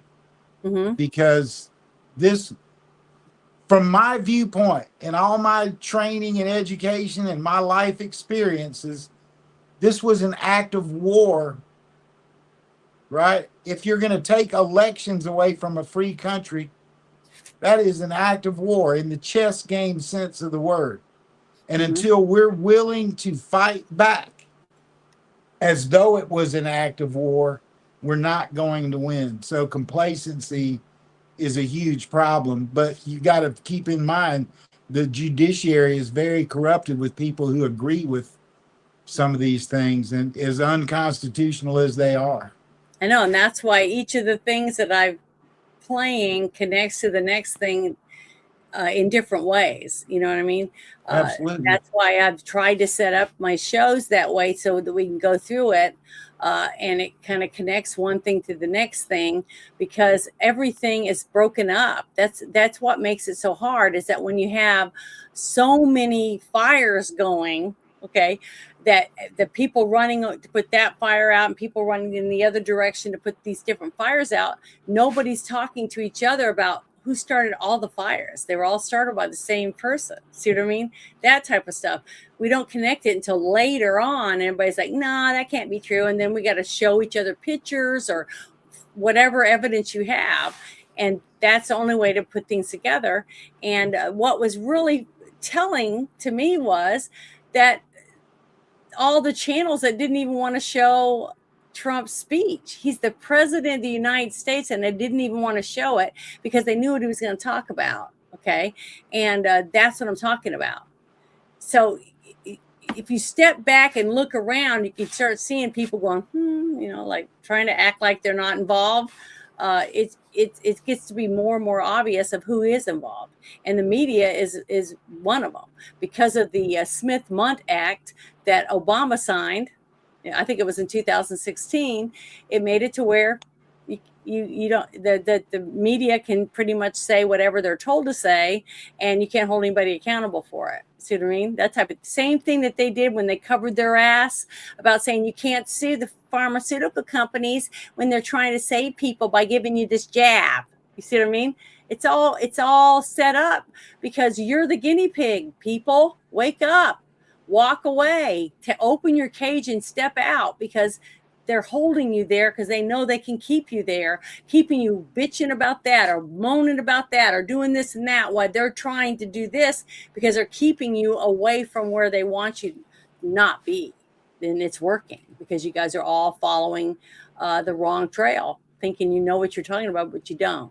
So that's why you got to try to listen and read and look up as much as you can for yourself, and stop trying to disbelieve one narrative, because there isn't just one. But here we go. Here's the next thing that I found I thought was interesting. Now, this isn't a video or anything, but this Officer Lou, he posted this. It says, meet Nikki Flores, FBI analyst, who bragged about running a shadow government inside the Bureau, according to a just released declassified document. She's now director of insider risk at Microsoft. Remember how I showed all those videos of the woman from the CEO from YouTube that was stopping you from posting a video that tells you you should take ivermectin or try using vitamin D or vitamin C and this and that to help you with your COVID before you go and you get the shot or do any of these other things. She took them down. She had them taken down. Like a lot of the stuff that I posted at the very beginning, I got my channel shut down for 2 weeks at a time and stuff because I tried to post things that I thought were important to help people. And I'm not even monetized. Okay. I'm nobody. I'm a teeny tiny speck of a channel, yet they're taking me down and on me like a hawk because they don't like what I say, that I try to share information for people. And when I'm not doing it for clicks and yay, look at me, I'm popular. I got I got 25,000 followers. I barely have 13,000, and I've been on there for 5 years because I'm shadow banned, people. I mean, I'm not doing this for fame and fortune. Okay. I'm not making any money. I spend money to do this because I believe in what I'm doing could help people. Okay. It's sad because I feel like I have to beat my head over a wall because I'm a big feminist pig that just cares about me and I hate men, and whatever point of view these people have about me is wrong. They don't know me, and they don't listen to me apparently. But this woman used her job to steal information. And did you guys hear about Trump's teleprompter? What happened with that whole thing? Yeah, I saw that. The whole thing is disgusting. And it says here, she was releasing documents, it says right here, she ran a shadow government operation to hide Chinese penetration of our 2020 election systems. Okay. This is straight up treason. Okay. But this is another person that's going to end up getting in trouble from their state. Okay. And the federal government, they're doing their part too. But now that this stuff has been declassified, people can actually see what was going on. And now we can hold them accountable because now we have documentation to take to court. We have something. And this administration's made sure that it went to the states that it came from and that stopped them from having a fair election. The people in their states should be bitching and moaning, saying, we demand justice. We want to see some heads roll. And if they're not in their state doing that, because I'm looking, I've been trying to read anything from my state of Arkansas. If I find out anything, I'm going to be one of the people making phone calls and calling and sending emails saying, I demand something happen. And I'm going to talk to other people that I know in my state that are very vocal and try to get something done, because all I can do is my own state. I can't come to your state in Arizona and say, I demand that you do this, when your people in your state should be saying, we demand this be fixed before our next election, period. People have got to get off their ass and start fighting for their states. If you guys want to be as fair as possible and, get these people arrested, the people that have since 2020, at least, that they got documentation for, been cheating and taking your vote away from you and putting the person in they wanted to have in there. Like your own governor in Arizona should probably not even be in office because she was in on it. So I want to see some people taken care of, but it's got to be done properly where it will stick and these people will actually serve time. So that's what I want to see, because you guys already know how I feel about Hillary Clinton, and she's the one person that I would like to see justice prevail over. That's the one person I want to see. But if I might not get to see that for a long time, but I'm willing to wait because I want to make sure it sticks. I want to see that person get what they deserve. So like anybody would want for anybody that commits crimes. But okay, here's the next one. I thought this was pretty good. We're going to replace them with proud American veterans. We're going to take our veterans, we're going to teach them a lot about driving trucks. And in many cases, they know. We're going to say any American who's driven a heavy truck for our military will automatically be eligible for a commercial driver's license. So we're going to get them taken care of. And the radical left is very much opposed to that, but it doesn't matter what they want because we're the ones that are running. We're going to replace. So basically, what they're going to try to do is by fixing these corrupt companies that are hiring people that can't even read the road signs, that can't speak English. We're trying to repair it by hiring our veterans, that did whatever type of the right kind of jobs in the military, by giving them a job as a truck driver for some of these companies and get the people off the road that don't belong there. So I just wanted to share that because I think that's wonderful. And I'm going to share this link real quick in the chat for anyone that wants to go and read some of the comments and stuff like that are come with this.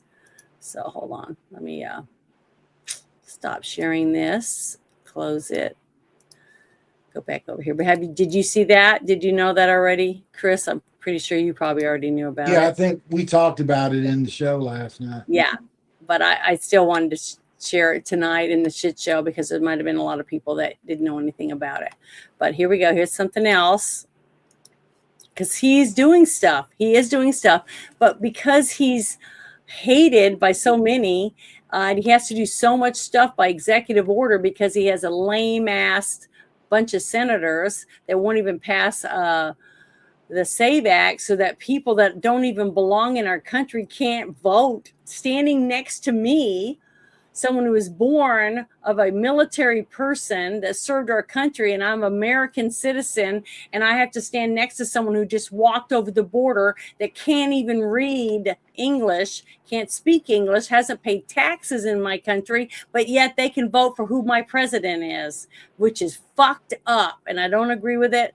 And I can't believe we have anyone that's elected by us is voting against you for voting for them, saying that they don't give a fuck if you have a right to vote as long as their illegals get to vote. It's messed up, and it really pisses me off that veterans fought and died for this country, for our senators to sit on their ass that on this SAVE Act that's been on their desk since February. It just pisses me off. I'm sorry. I know I went on a rant, but I can't help it. I just get so upset. Yeah, they keep on saying the same thing. Then you have to bring your birth certificate, and women, and it's disenfranchise women. Yeah, I know, it's bullshit, and it's lies. Stupid. Even when they say that a person of the wrong skin color isn't going to be able to get a right to vote and all this kind of shit. And they went around, that one guy, remember on Tucker's show, he went around and interviewed people that were walking down the street that were of, not white, and asked them, do you have a driver's license? Can you get ID? And all of them were saying, that's ridiculous for you to ask me that question. But yet the Democrats were saying that it's impossible for half of America that's not white, that they can't get IDs and stuff like that. They can't even get a library card and shit. It's ridiculous and stupid because they think you and I are stupid. They think voters are stupid. They think American taxpayers are too stupid to wipe their own ass, okay? And they treat you like that, but yet you still vote for them. Just disgusting. I don't understand. The person that's doing that, we did not vote for them. Okay, let's go back. Okay, go ahead. The way parliamentarian procedure works, the parliamentarian gets 500 bills, right? Yeah. And they put a bunch of lame shit in there nobody wants to vote on. Nobody even wants that, it's an AOC bill or it's an Ilhan Omar bill, whatever. Yeah. They don't even vote on, right? The parliamentarian chooses what to vote on. That bill has not been presented for vote because of the parliamentarian. She was appointed, not voted for, appointed by J.D. Vance. That is the problem with that vote. I know, okay, is people are so upset, you're raging, and all of this. The bill is already written. When they put it on the floor, it'll pass. Yeah, but when they put it on the floor, it will pass. Janet, when they put it on the floor, it will pass. Right? She's just, if they know a bill is going to pass, there's no big rush to do it. It's got to be done before the election. How come J.D. Vance hasn't made her put it up there then? Well, he's been out saying pass the SAVE Act, just sitting by Trump saying the same thing. So you're saying that Vance is sabotaging Trump? Is that what you're saying? Well, it sounds like that may be happening, but I won't accuse him of that. But it certainly has tones of not doing what the American people want. Donald Trump represents the American people. He's the first president we've had since Ronald Reagan who represented the will of the people. So if I wouldn't say he's undermining Trump, he's undermining the American people. Him and her. And with something, if it's going to pass and they know it's going to pass immediately, then put it on the floor and let them vote on it. That's all. But it's not that the Democrats aren't going to pass that. I didn't think it worked that way, so I didn't realize that. Yeah, that's the way parliamentary procedure works. Well, I'm going to have to look into that and find out, I'll start making phone calls to Sarah Huckabee and ask her to please bring this up and find out why this isn't happening with our two senators in our state. How come Senator Lee from Texas was on media outlets yesterday talking about it. And that's Okay, the first that anybody's ever heard of it. And so that's going to spread like wildfire because I the people hope. do get what they want. That's the Yeah. one thing you can rest assured about in America. What the people want, we eventually get. We're willing to fight for what we want. And 80% of the people want that to pass. So I think you're supposed to choose your battles in life, and I think they're choosing the wrong battle right there.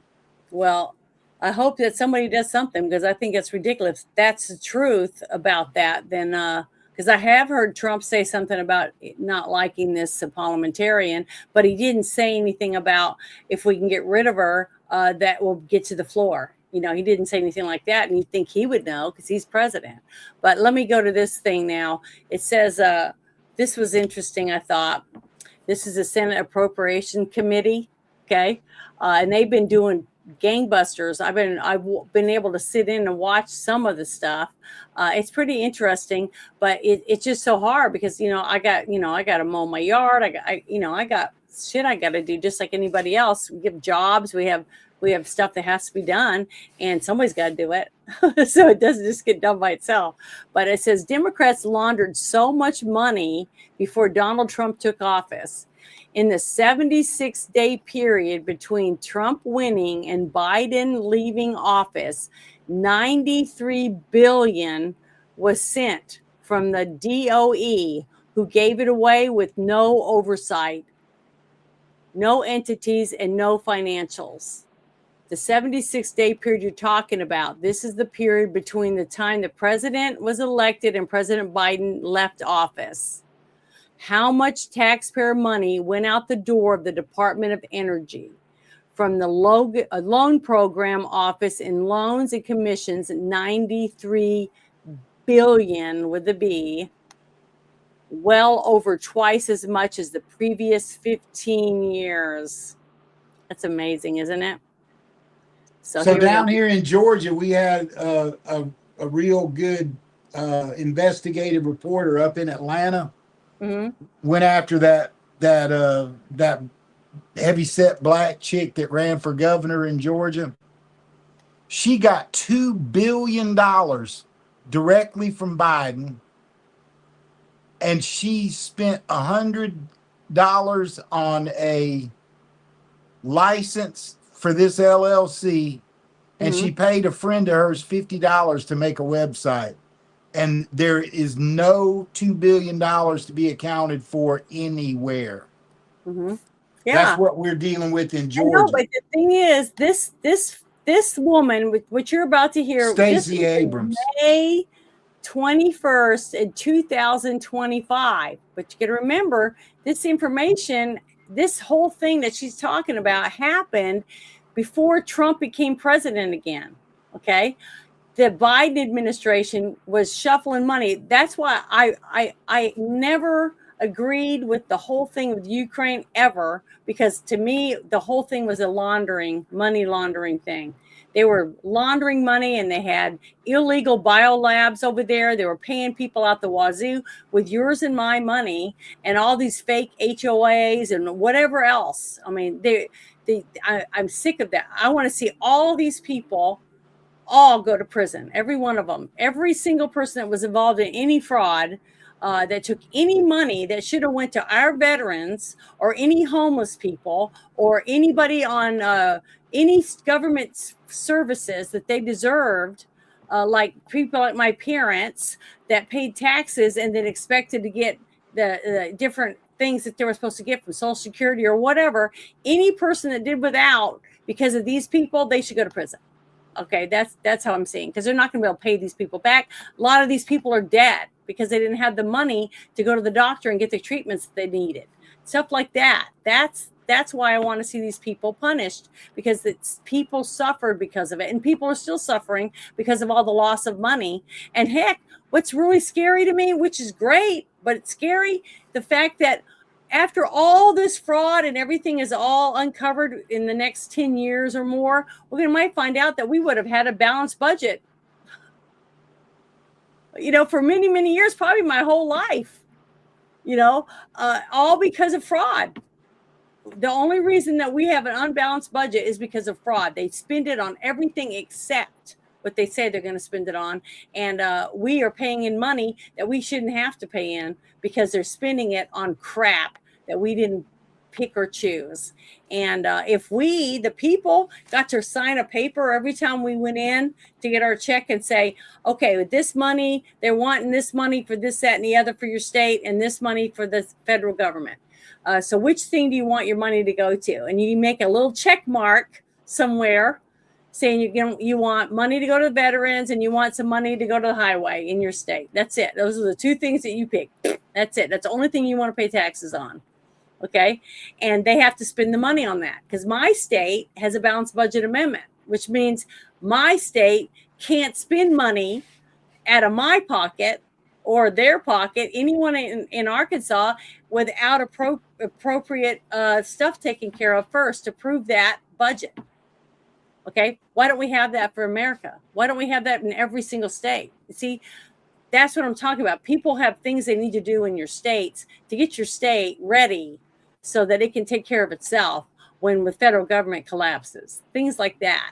But I don't know. We'll have to just wait and see. I just think way out in the future about what we need to have. But listen to this woman. It's pathetic that nothing ever happened to any of the people that were in the Biden administration when we already know these things, and we should start seeing these people. But that's why they have to have all these committees to get all the evidence so that we can take people to court. And yeah, it takes a long time, which just sucks, but it makes it suck for me as much as it's sucking for you. So we're all having to suffer. It's not just one or two people that are suffering. It's a lot of people. So here we go.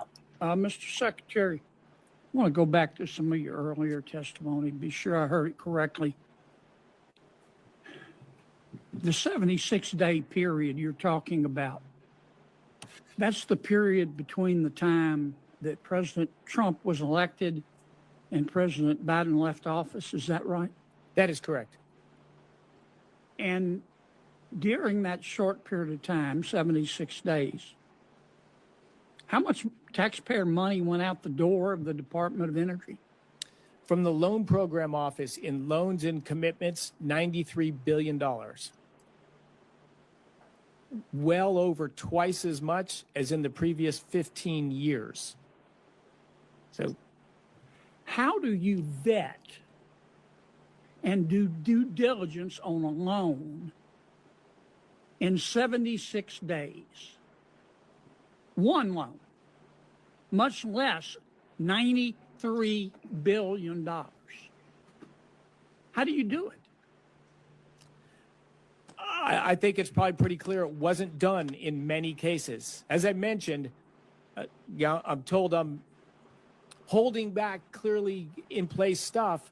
There was lots of funds that have gone out the door and commitments that were made from businesses that provided no business plan, no numbers about their own financial solvency or how this project. So you're telling me that the Department of Energy, in the 76-day period before their boss was going to leave office, gave or loaned money to entities that had no business plan? Correct. No financials? Correct. A number of those were before the 76-day period as well. I've come in with great concern about how this institution, this great American institution, has been run and how American taxpayer money has been handled. I'm sorry everyone's upset that we're taking some time to do it, but what we've seen, what the record shows, I'm not upset. Could it be that a lot of people say you haven't returned your calls? Could it be that you and your colleagues have returned the calls, but the people calling just didn't like the answer? Could that be a possibility? I'm not aware of that. You know, I give my cell phone number to any senator that wants it, and I return my calls. I mean, has your department gone dark? Somebody said your department's gone dark. Is it dark over there? It doesn't look dark behind me. I don't see any of you sitting on your hands. Somebody made that charge. I see everybody's hands. Let me ask you something else, Mr. Secretary. Does anybody ever come to the Department of Energy to get some of this free money and lie to you? I have not experienced that, but I think it's a reasonable assumption that that has happened. Does anybody ever come to you? Or is it conceivable that some of these folks that heard about this free money came to you with a half-baked idea? I think it's very conceivable. In fact, I've seen such plans that were half-baked would be charitable. That didn't have a business plan, right? Correct. A promise to develop one, to find a location. Just give me the money and I'll develop the plan later. Correct. And now you're going back through, not money that's already been contracted, but you're going back through and checking each one of these loans and these grants to make sure there was no stealing, aren't you? We are. We are. Make sure there was no incompetence, aren't you? Is that correct? We're looking at that, and yeah, my blood pressure is rising right now just thinking about what we have seen and what did happen at the department. And you're going to tell some of these boondoggles no, aren't you? That's correct. And they're going to be upset, aren't they? That's correct. And they ought to be upset, shouldn't they? I don't think they should be upset. I think they should be ashamed.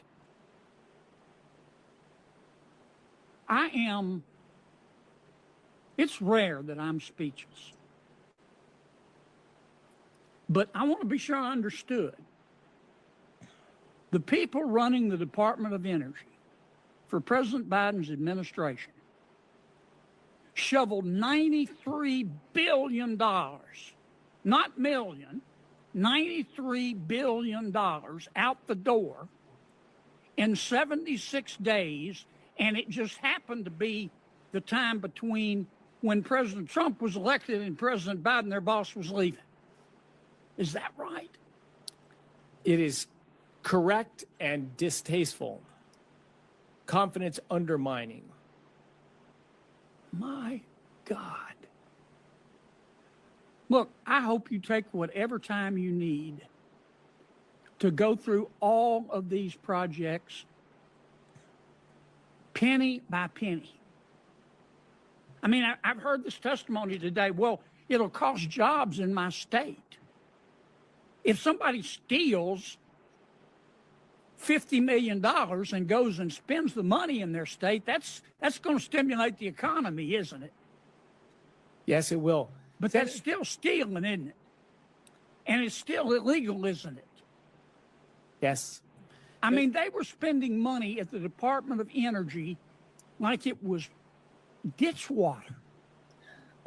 Their budget went from $60 billion to $160 billion since fiscal year 2021. It just sounds to me like there were a lot of people coming to the Department of Energy who had all 4 feet and their snout in the trough. And I hope you'll turn down the boondoggles and refer the thieves to the Department of Justice. We will indeed. Senator, the one complication in there, too, is mixed in there are good companies doing good things honestly with credible plans. And you're trying to separate the wheat from the chaff. Yes, that's what we're trying to do. That's our job, and we're doing it. But there's a lot of chaff.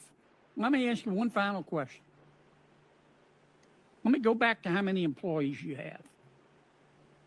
Now, there have been some allegations today that you've cut tens of thousands of employees.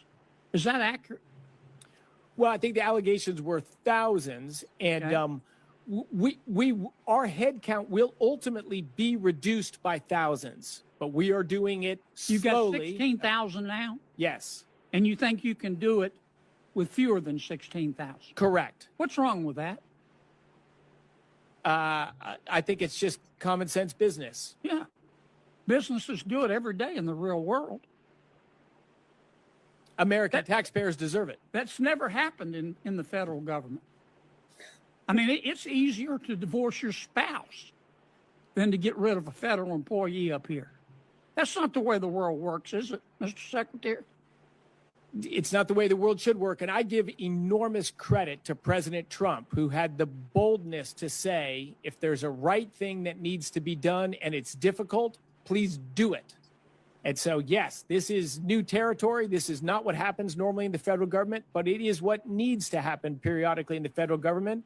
And I give the credit to President Trump, who's willing to take the heat and has set the departments free. Make the changes you need to make to better serve American taxpayers and American consumers. And across his administration, that's what's being done. All right. On that note, I just wanted to clear that up, Mr. Secretary, because I don't know you to be a person who doesn't return his phone calls. I was just shocked to listen to that whole thing back and forth. And you could see all of his employees sitting behind him while he was talking about the fraud they've uncovered. Just like the people that were hired for Doge, right?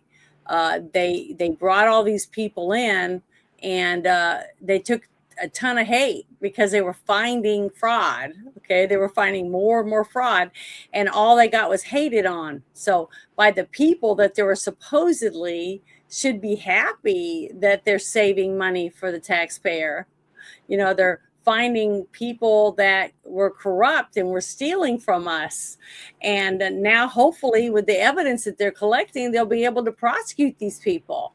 Now, we're probably not going to get the money back, but at least it's not still going into the cookie jar anymore. It's staying in the account it's supposed to stay in.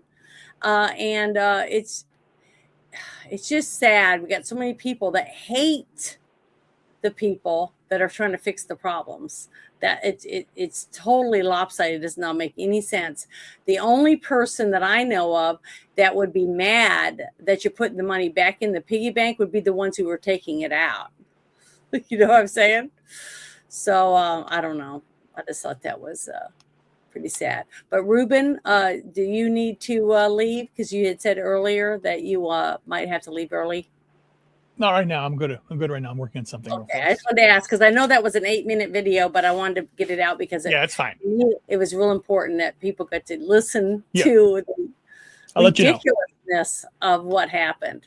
But but this next one is very, very, very interesting, and it's about AI again. But I think it's important, and we definitely need to have people listen to this because I think it's very eye-opening. So imagine you're sitting at home, mind your own business. You hear a knock on the door. Boom, boom, boom.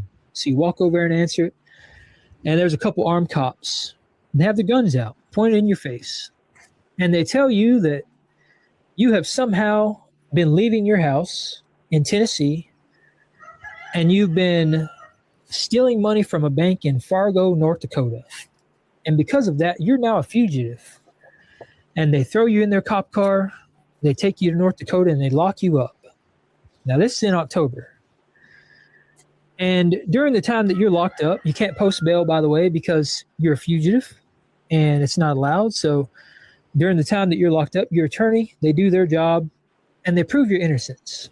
They prove that you've been sitting at home ordering Uber Eats from your couch for your grandkids. But for whatever reason, even though the police department is presented with that information, it takes them 3 months to release you. And then finally, in December, on Christmas Eve, they let you out. And remember, you were in Tennessee when you got locked up, and it was October. So when you get let out in North Dakota on Christmas Eve, you're in summer clothes and you're cold. And during the time that you were locked up, because you couldn't post bail and everybody assumed you were a fugitive doing all the bad things they said that you were doing, robbing banks in North Dakota, you lost your job. You went broke and you lost your house, and you even lost your dog.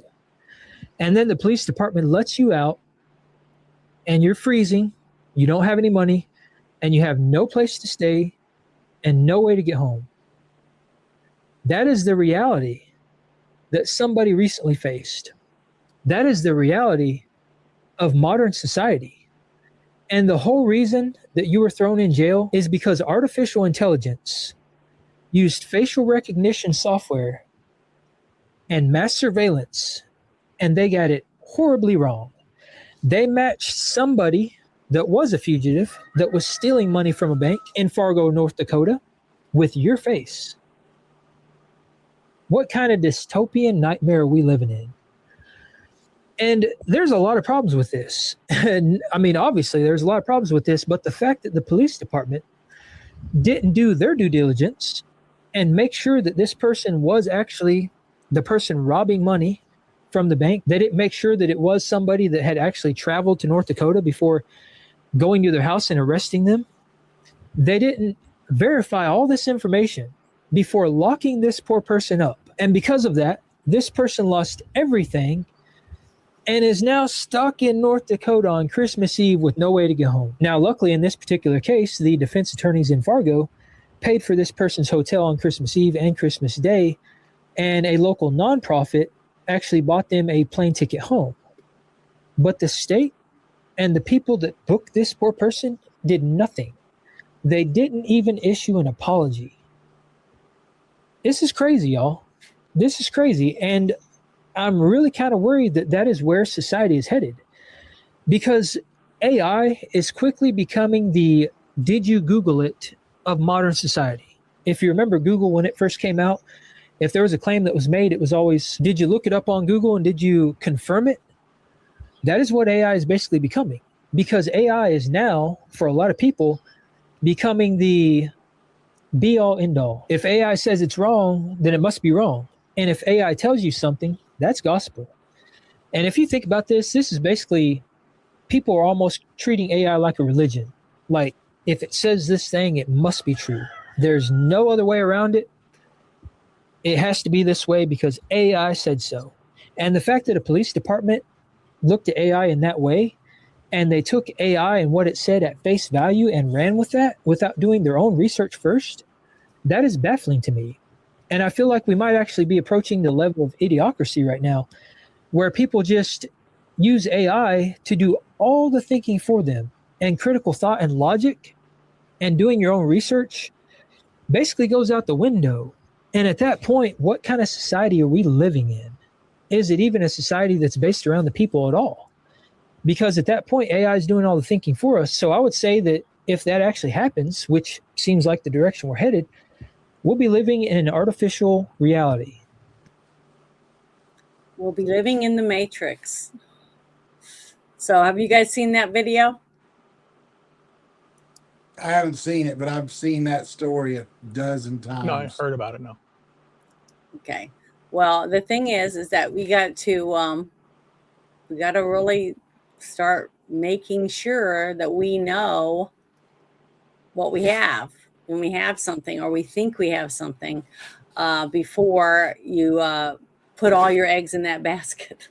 Basically, is what he was trying to say. Because I don't have multiple videos, tons and tons of videos of different men and women being accused of crimes when they didn't leave. And there was this one I showed, I think it was last Friday before last, we showed that one video of the woman who the cops came to her house and they said it was her driving this truck and doing all this different stuff.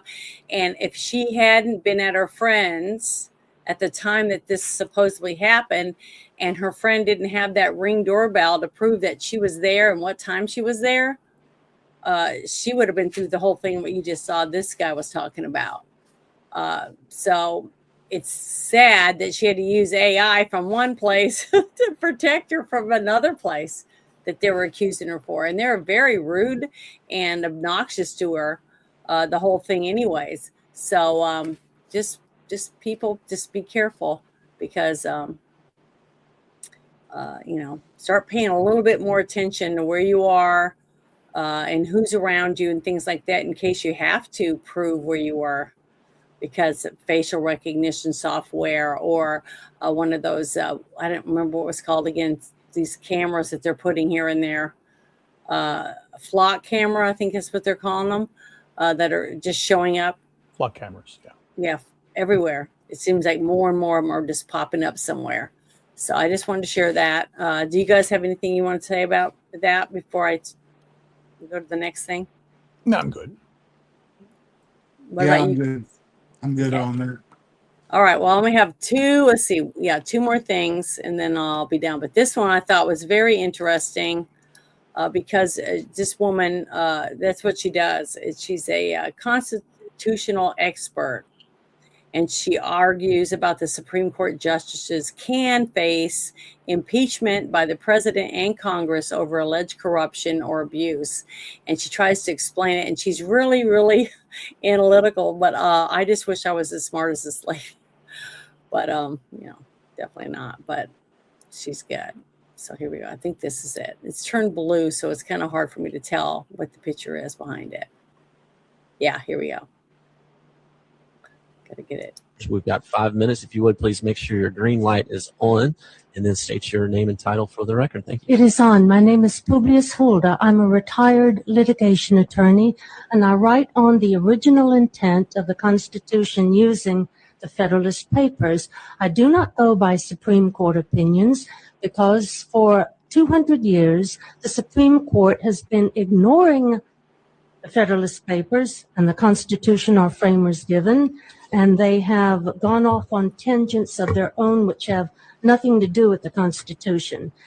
The Attorney General's opinion begs the question. He states that states can't nullify acts of the federal government which are authorized by the Constitution, but then he completely fails to cite article, section, and verse, a clause, where the Constitution delegates to Congress authority to restrict our arms. When we ratified the Constitution, we created the federal government. We listed, enumerated every power we granted to our creature, the federal government. Article 1, Section 8, clauses 1 through 16 lists most of the powers we delegated to Congress for the government, for the country at large. We didn't put on our list that our creature could restrict our arms. We didn't delegate this power to Congress because our framers wanted the American people to be heavily armed. Alexander Hamilton and James Madison write about this in the Federalist Papers. In Federalist Paper number 46, James Madison writes, why the American people are armed. It is so we can defend ourselves, our communities, and our states from the federal government in the event it becomes tyrannical and oversteps the constitutional limits on its powers. In Article 1, Section 8, Clause 16, pursuant to that, Congress passed the Militia Act of 1792, where they required every able-bodied male citizen between the ages of 18 and 46, except for federal officers and employees, to buy a rifle, ammunition, and report to their local militia for training. Pursuant to Article 1, Section 8, Clause 11, Congress is authorized to issue letters of marque and reprisal. This is what authorizes private warships to make war on our enemies. These were the privateers who fired on British ships during the War of 1812. Our framers contemplated a people who were heavily armed. That is why we never delegated to our creature authority to restrict our arms in any fashion whatsoever. And when the federal government attempts to do so, they are usurping powers which they do not possess. The Attorney General goes by court opinions, not the Constitution. There is a vast gulf between the two.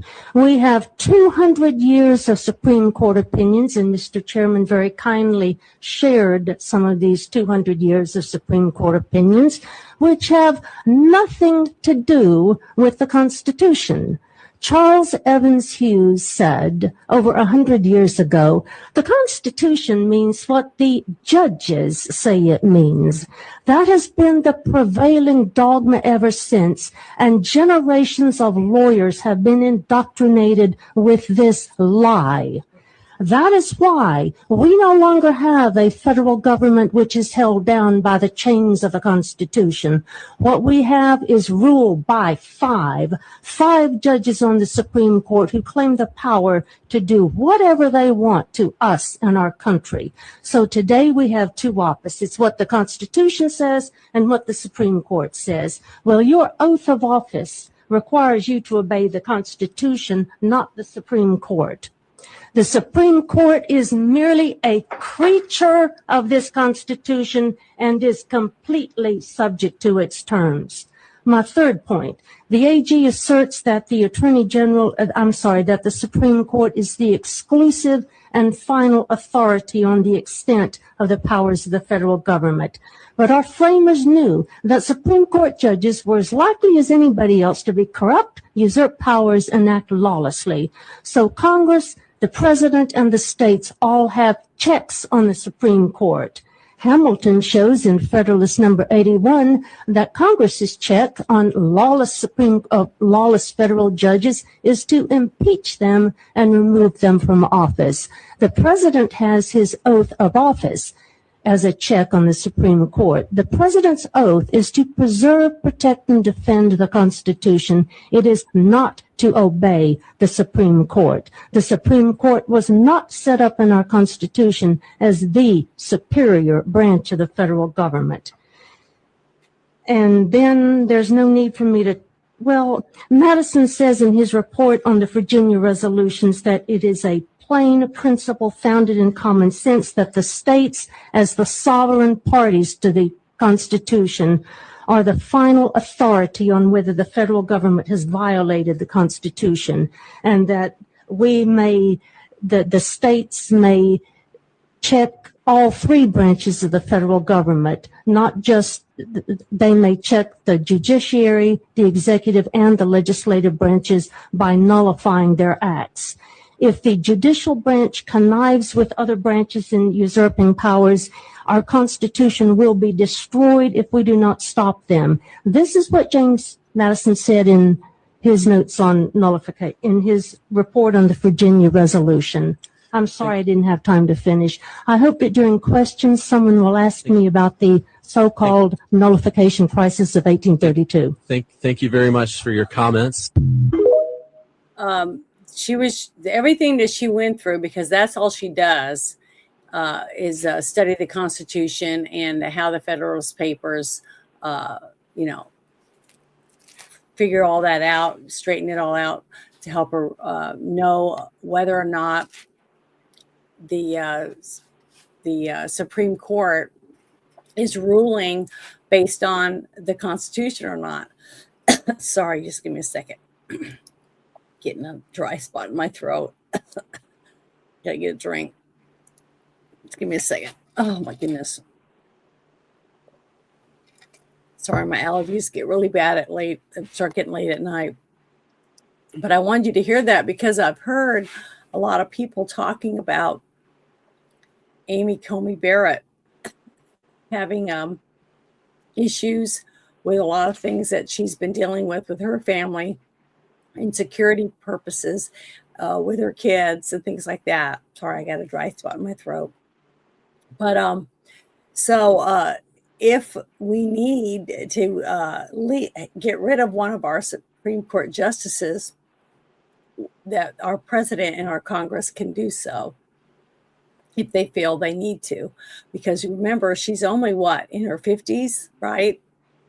So she could be on there for a lot longer. And if we feel that she's compromised because of fear for her or her family, she might be making decisions that are wrong and not following the Constitution. So I wanted to bring that up because she was the one person I was able to find that was talking about the exact thing that I was trying to find answers for, about how to remove a Supreme Court justice. So that's one reason why I wanted to play it. So I have to give you some context on it. I'm sorry about my voice. It's so dry in there for some reason, even though I've been drinking. But the last thing I had, I wanted to read it, but now I'm not going to get to because my voice. Just give me a second. Oh gosh, my throat. Okay. Well, it's kind of ironic that you just played that because that's called a convention of states. Mm-hmm. And that's basically what caused the Civil War. Yeah, I know. That's why. But the thing is, it's about the reason I was looking for it was because of all the people talking about Amy Coney Barrett, and that they feel that she's compromised to where she's not ruling based on the Constitution anymore. She's leaning more and more, because just by the way that she reacts to Trump when he's in the room, stuff like that, like she despises him, and if she's gonna, and he's the reason she's even on the Supreme Court. You know what I mean? So I wanted to find something to help give an answer to the people about how do we get rid of somebody that's on there for life, that kind of thing. She has to die. And I'm like, no, she doesn't. If she's doing something and they all feel that she's compromised and she's not performing her duties, maybe they could get rid of her that way. Hold on. Yeah, I know, but now we know that there is a way to remove people that are not following the Constitution when they make their rulings. So, and even what was it? Clarence Thomas has made a couple things about why he feels that some of these answers are not the right ones, and they also try to give us information on when you come back to see us again on this issue, lean towards this, that, or the other to help them find the right answer the next time they come, and the right way to ask the questions. So I think that's important. But one of the things I wanted to talk about, if I can do this or not with my throat being so messed up, was that after the speech that we watched yesterday, I just wanted to make a comment on how I felt the speech went, from my own personal opinion. But it says what I liked about the president's speech last night was that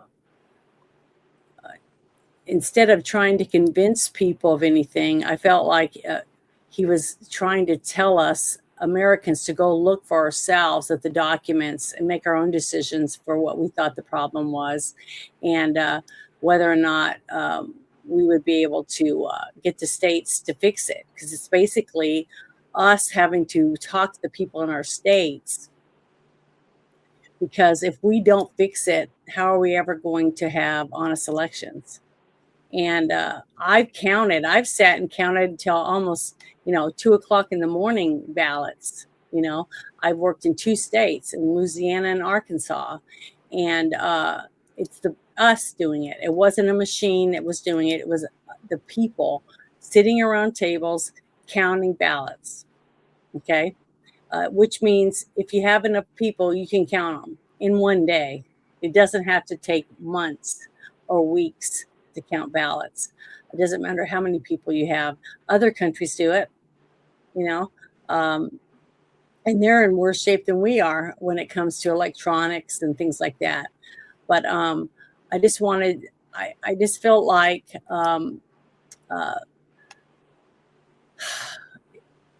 after the 2020 election, a lot of us talked about how we felt that there was cheating going on. And a lot of us believe that January 6th was a setup to get Mike Pence to accept all the states' ballots, to get the Electoral College votes where they needed them, because there were states that were there asking to them not to accept their ballots yet, or their Electoral College votes, because they felt there was election interference, right? And they had a bunch of people there with documentation or whatever trying to plead their case, yet he denied every one of them.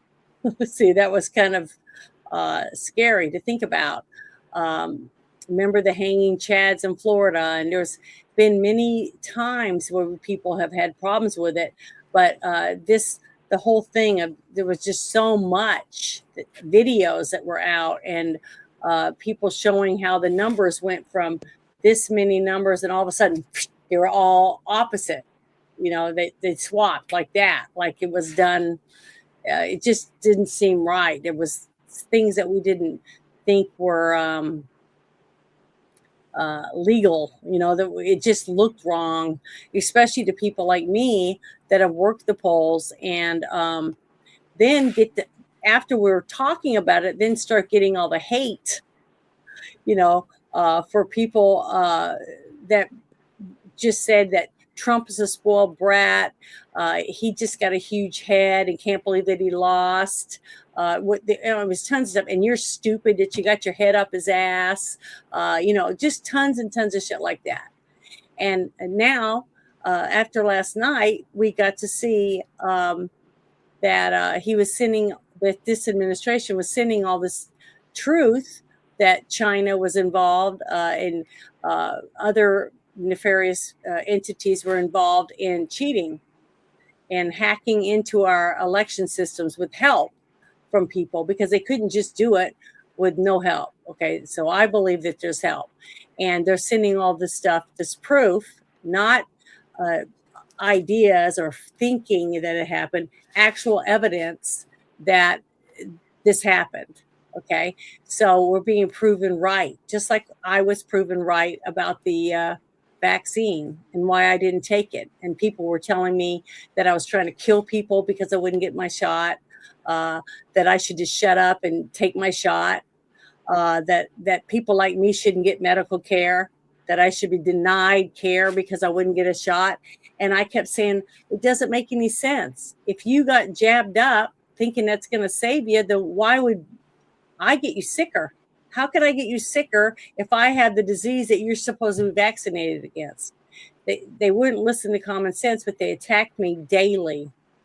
And then when they started finding out the truth about the vaccines, I never hounded them for it and said, oh, you should put all these people in camps. They shouldn't get medical treatment. I never treated anybody bad because of it. I tried to help people to find ways to get rid of the spike protein, to do things like that. Same thing with elections. Please go work the polls so that you don't have to have machines. Because if you have people, you don't have to have machines to count, and then they can't cheat. Even though they say it's not on the internet, well, it's on the internet. If the numbers are flipping, the numbers are changing. And the fact that you have millions more ballots than you have people that are registered to vote, that's impossible. And anyone that could look at me with a straight face and say that that's impossible, that I was full of shit when I say, well, you can't have hundreds of more ballots than we handed out. If I only handed out 100 ballots, how can we be giving me 200 votes to count?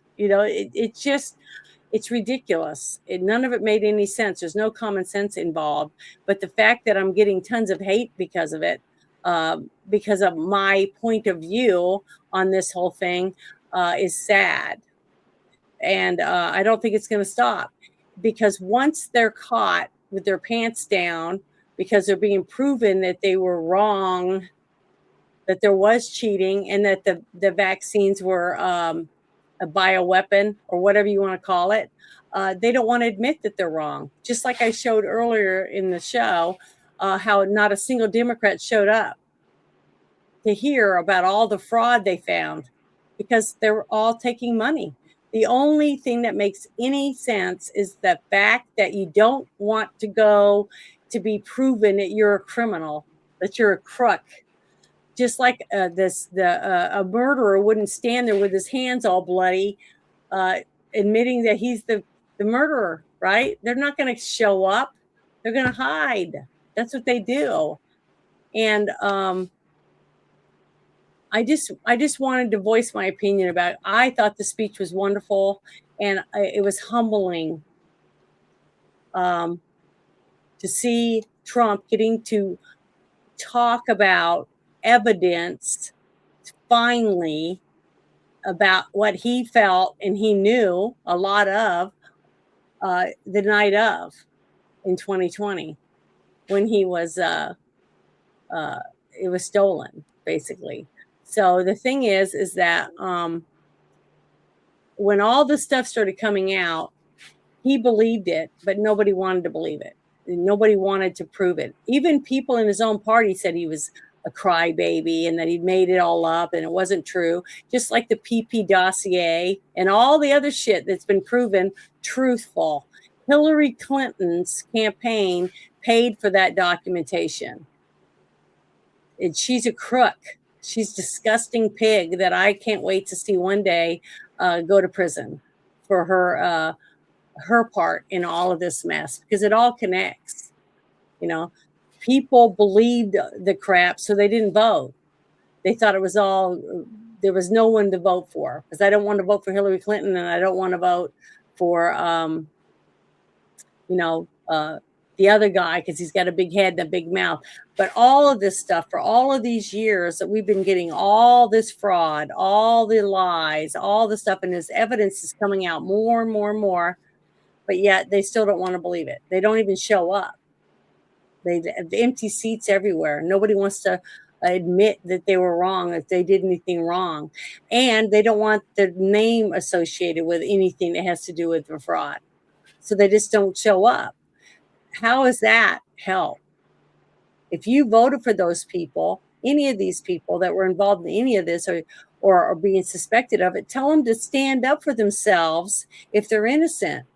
If they're innocent, they should be there saying they want to see who the guilty party is if this money's been stolen. With Minnesota, I mean, look at all that. The $10 billion in one county in California for Medicaid fraud. You know, we're all paying for it. So if you paid for it, why wouldn't you want to see these people punished? Where are all the people that are upset about the fraud? This is what I'm trying to find out. All the fraud during the elections, all the fraud with the money, your tax dollars that you worked and sweated your ass off to earn, and they took it out of your thing and saying that you're going to have to put some of it back into the government, and hopefully you get a little bit of tiny amount of money each month when you retire for Social Security. And then you're told, oh, there's not going to be any money when you retire. Why? Because of all this fraud, but yet you don't want to catch these people? You don't want to see the evidence? I just don't understand it. I really don't. And I just wish more people would want to know the truth and actually go to these different websites and read it. Look at it yourself. Go to the Epstein files and read. There's tons of video on there. There's audio files. There's emails. There's tons and tons and tons of evidence. And yes, some of it's redacted. Why? Because there's freaking victims involved, people. Why do you need to know the victim? Why do you need to know about the maid that was there? Why do you need to know about the guy that cleaned the pool? If they weren't involved and the victims have said who was involved, their names are on there. Okay. I don't understand. Listen to the victims. If you really want to know the truth about the Epstein stuff, listen to the interviews with the victims. It's that simple. But you don't want to do that. You just want to bitch and moan about it, because that makes you feel big, I guess. Because when all of this stuff is cleaned up, you're going to have nothing to talk about anymore, because you didn't do anything to help. All you did was complain. So what are you going to complain about once all this stuff is cleaned up? What kind of life are you going to have? It's going to be pretty boring, isn't it? So I just wanted to get this off my chest, because I've been attacked since I started doing this shit show, simply because I've tried to share truthful information with you. One time I remember somebody sent me something and said that what I had played was wrong. And when I went back, and I apologized for it. I'm not a pro. I'm not a journalist. I'm just an American. I'm a military brat. And I'm just trying to get the truth out for people to read. And I tell you all, I put all the links in the chat, and I say, please go look for yourself. Go read the stuff. Find out more. Follow the people's videos that I shared if you're interested in what they have to say. They have a lot more stuff on their websites. I'm not trying to take their credit, because I'm not the one that did the work to investigate it. They did. That's why I'm sharing it with you. So, and if you don't like what I have to say, go to the next channel. You don't have to even listen. It's not going to kill me. I'm not making any money off of it. So I just want you to have a chance to find out the truth if you can, if you're interested in it. If you're not, then I don't know why you're even listening to me now, honestly. But I'm sorry, I went on a rant again, but I feel better. I feel like I got a little bit off my chest, and I was really proud of our president yesterday doing what he did, because he's really doing it for our country. I really do believe that. Everything he's done, it seems like he's trying to do the best he can with what he has. He's having to do almost everything with executive orders because he has lame ass senators that won't get off their ass and do their job. And that's why you and I in our states have to hound our senators and tell them to get off their ass and vote for the SAVE Act, because we want elections where only American citizens can vote in them. If we wanted them to vote from Somalia, then we would go to Somalia and make them vote. See what I mean? Let them go to their own country. Don't let them vote here. So that was it. I feel better. So do you have anything you want to say before we close? Mm-hmm. Ruben, you made it through the night.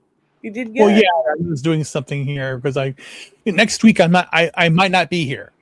Mm-hmm. I'm going to the funeral. I'm going to the funeral. Mm-hmm. So if I am, I'll be at a hotel up in Minnesota doing it. But it's I wanted to share with you at least the two of the. That's what I was doing right now. Basically, what I did is I wrote a eulogy and a poem, and I wanted to share it. It's on Substack right now, so I'm going to share the link so you can all see it. Yeah, so I can grab that really quickly here. Because again, it's important because again, how'd you say it? You don't know how much time you have in your life. You don't know. You don't know how things can change really quickly.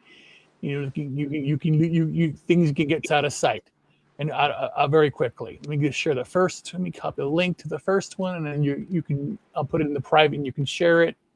Okay.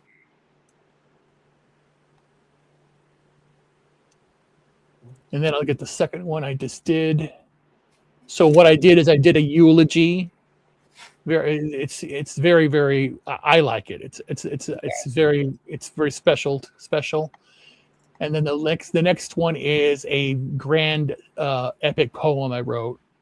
It's the last thing I did. I'm gonna. Do you want me to pull it up or share it in the? You can share it in private, and not in the private. You could share it with everybody, and I could pull it up, but but it's just, it's it's the thing that I'm doing right now because it's basically my former girlfriend who was staying with me. I was taking care of her. She got very ill, and she was only 43 years old, and she passed away. And she passed away on May 8th, and it's tragic because I was taking care of her and I thought she was going to recover, but she didn't. She just passed away, and it was just very, very young, and it's sad. Yeah. So but I did. But please, go out there. I put it on my free Substack. The both posts. Make sure they're both there. I'm putting both of them in there right now. Yeah.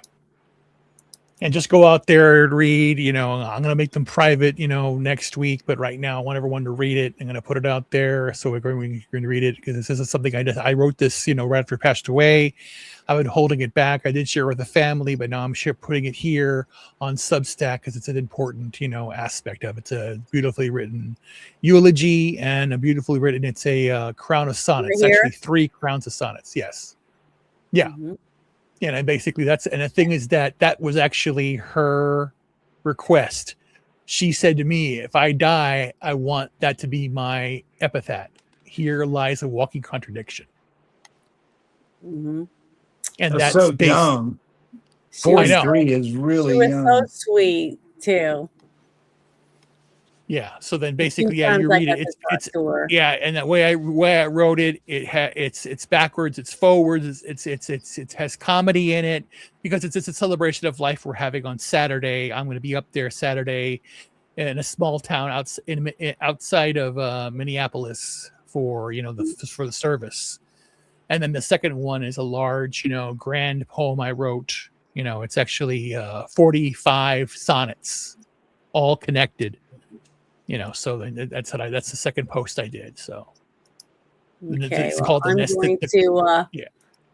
to real quickly. I'm going to get on my X real quick, and I want to share it on my X. Yeah.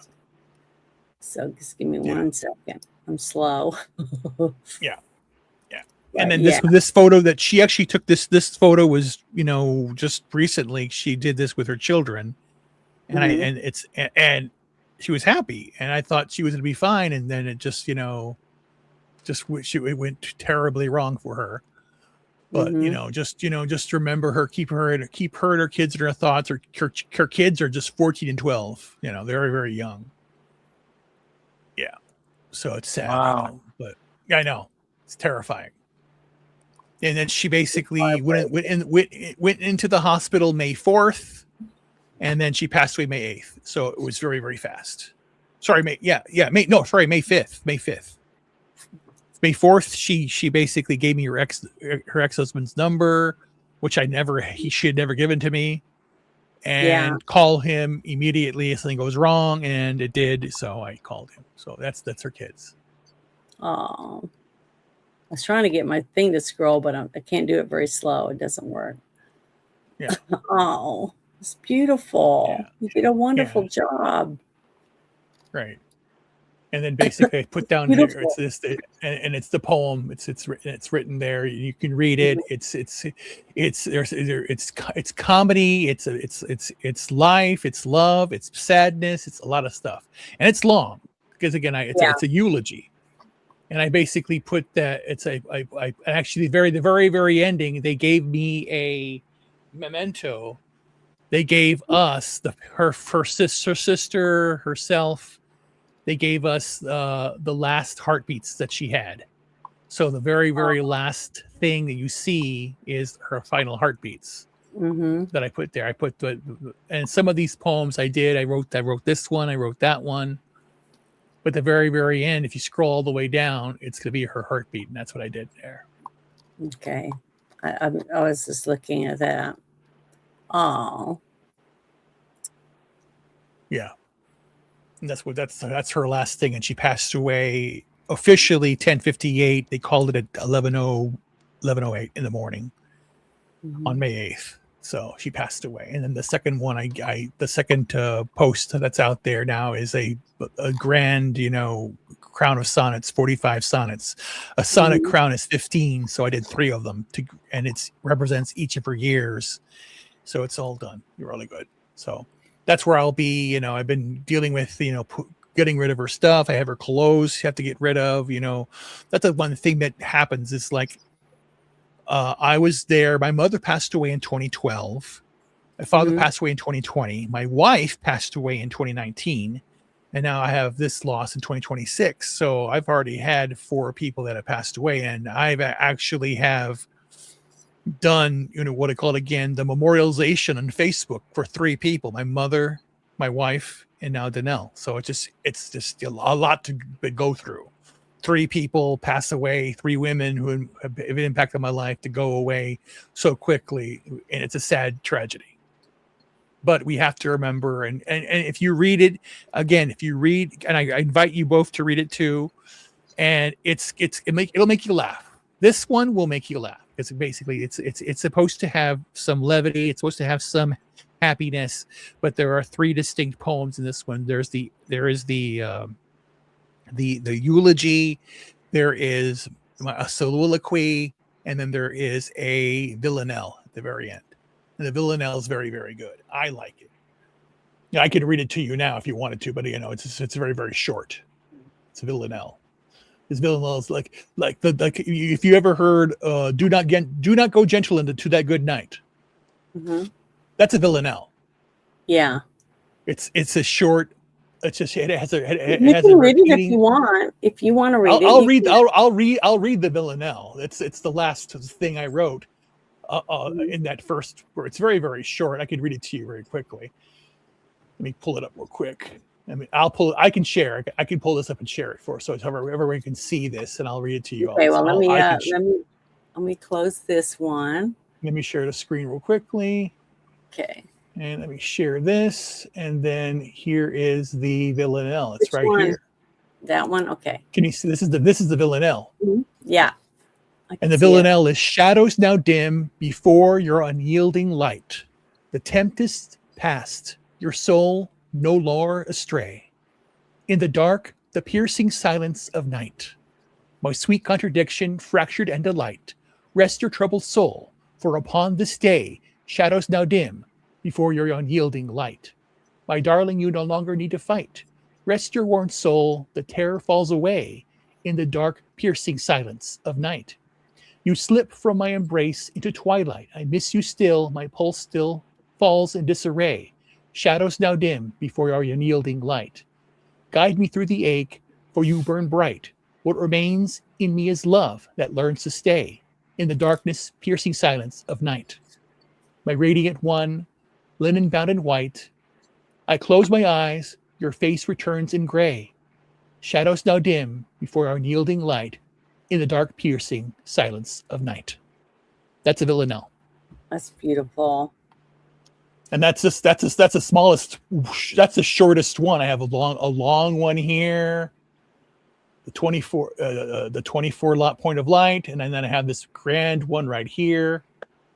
Mm-hmm. And then what I have also is, the one I didn't share, or the one I shared, this is called the Nested Grave, and it is long. It's 45 sonnets, and it's all here. Sonnets 1 through 15.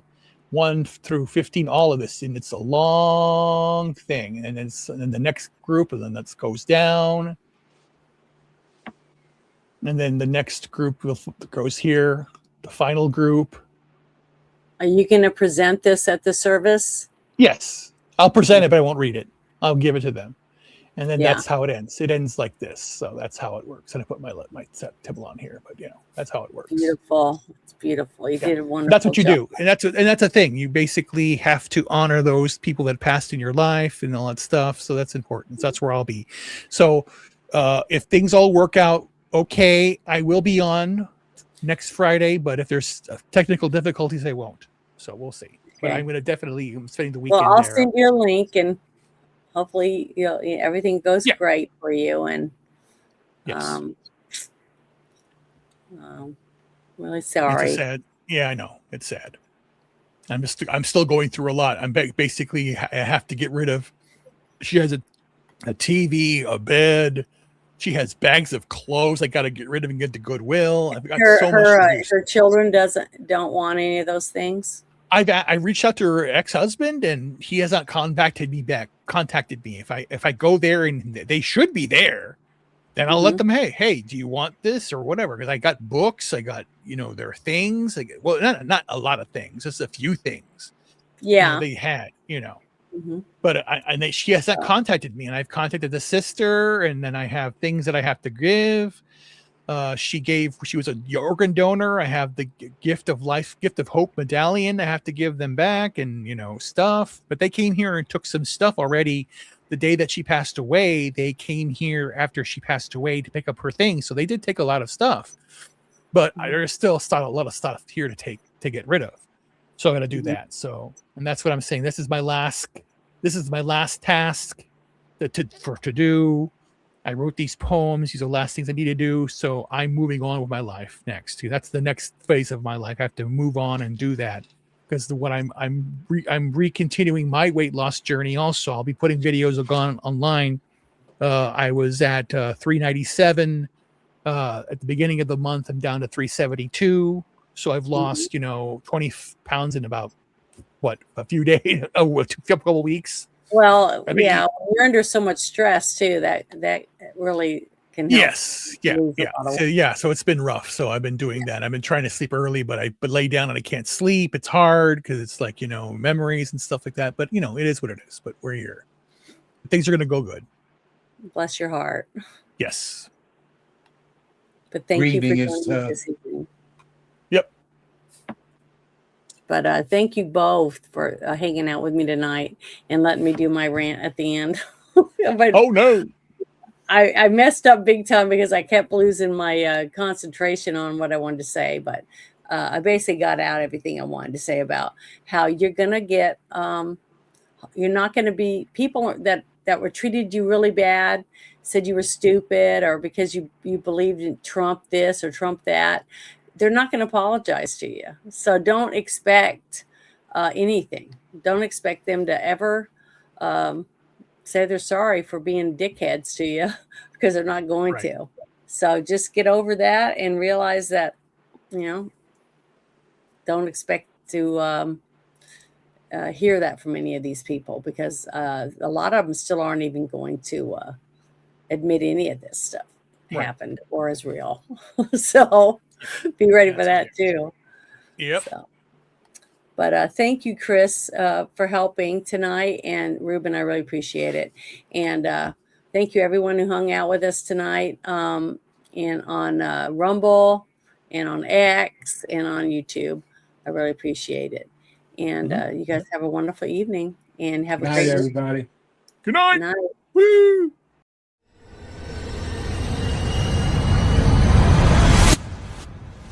American COVID-19 vaccine deaths, it ranges from about 470,000 from Pfizer alone up to 840,000 American deaths from the COVID-19 vaccines. We have to remember that that is rivaling the American soldier death toll of World War I, World War II, Vietnam, and the Iraq War combined.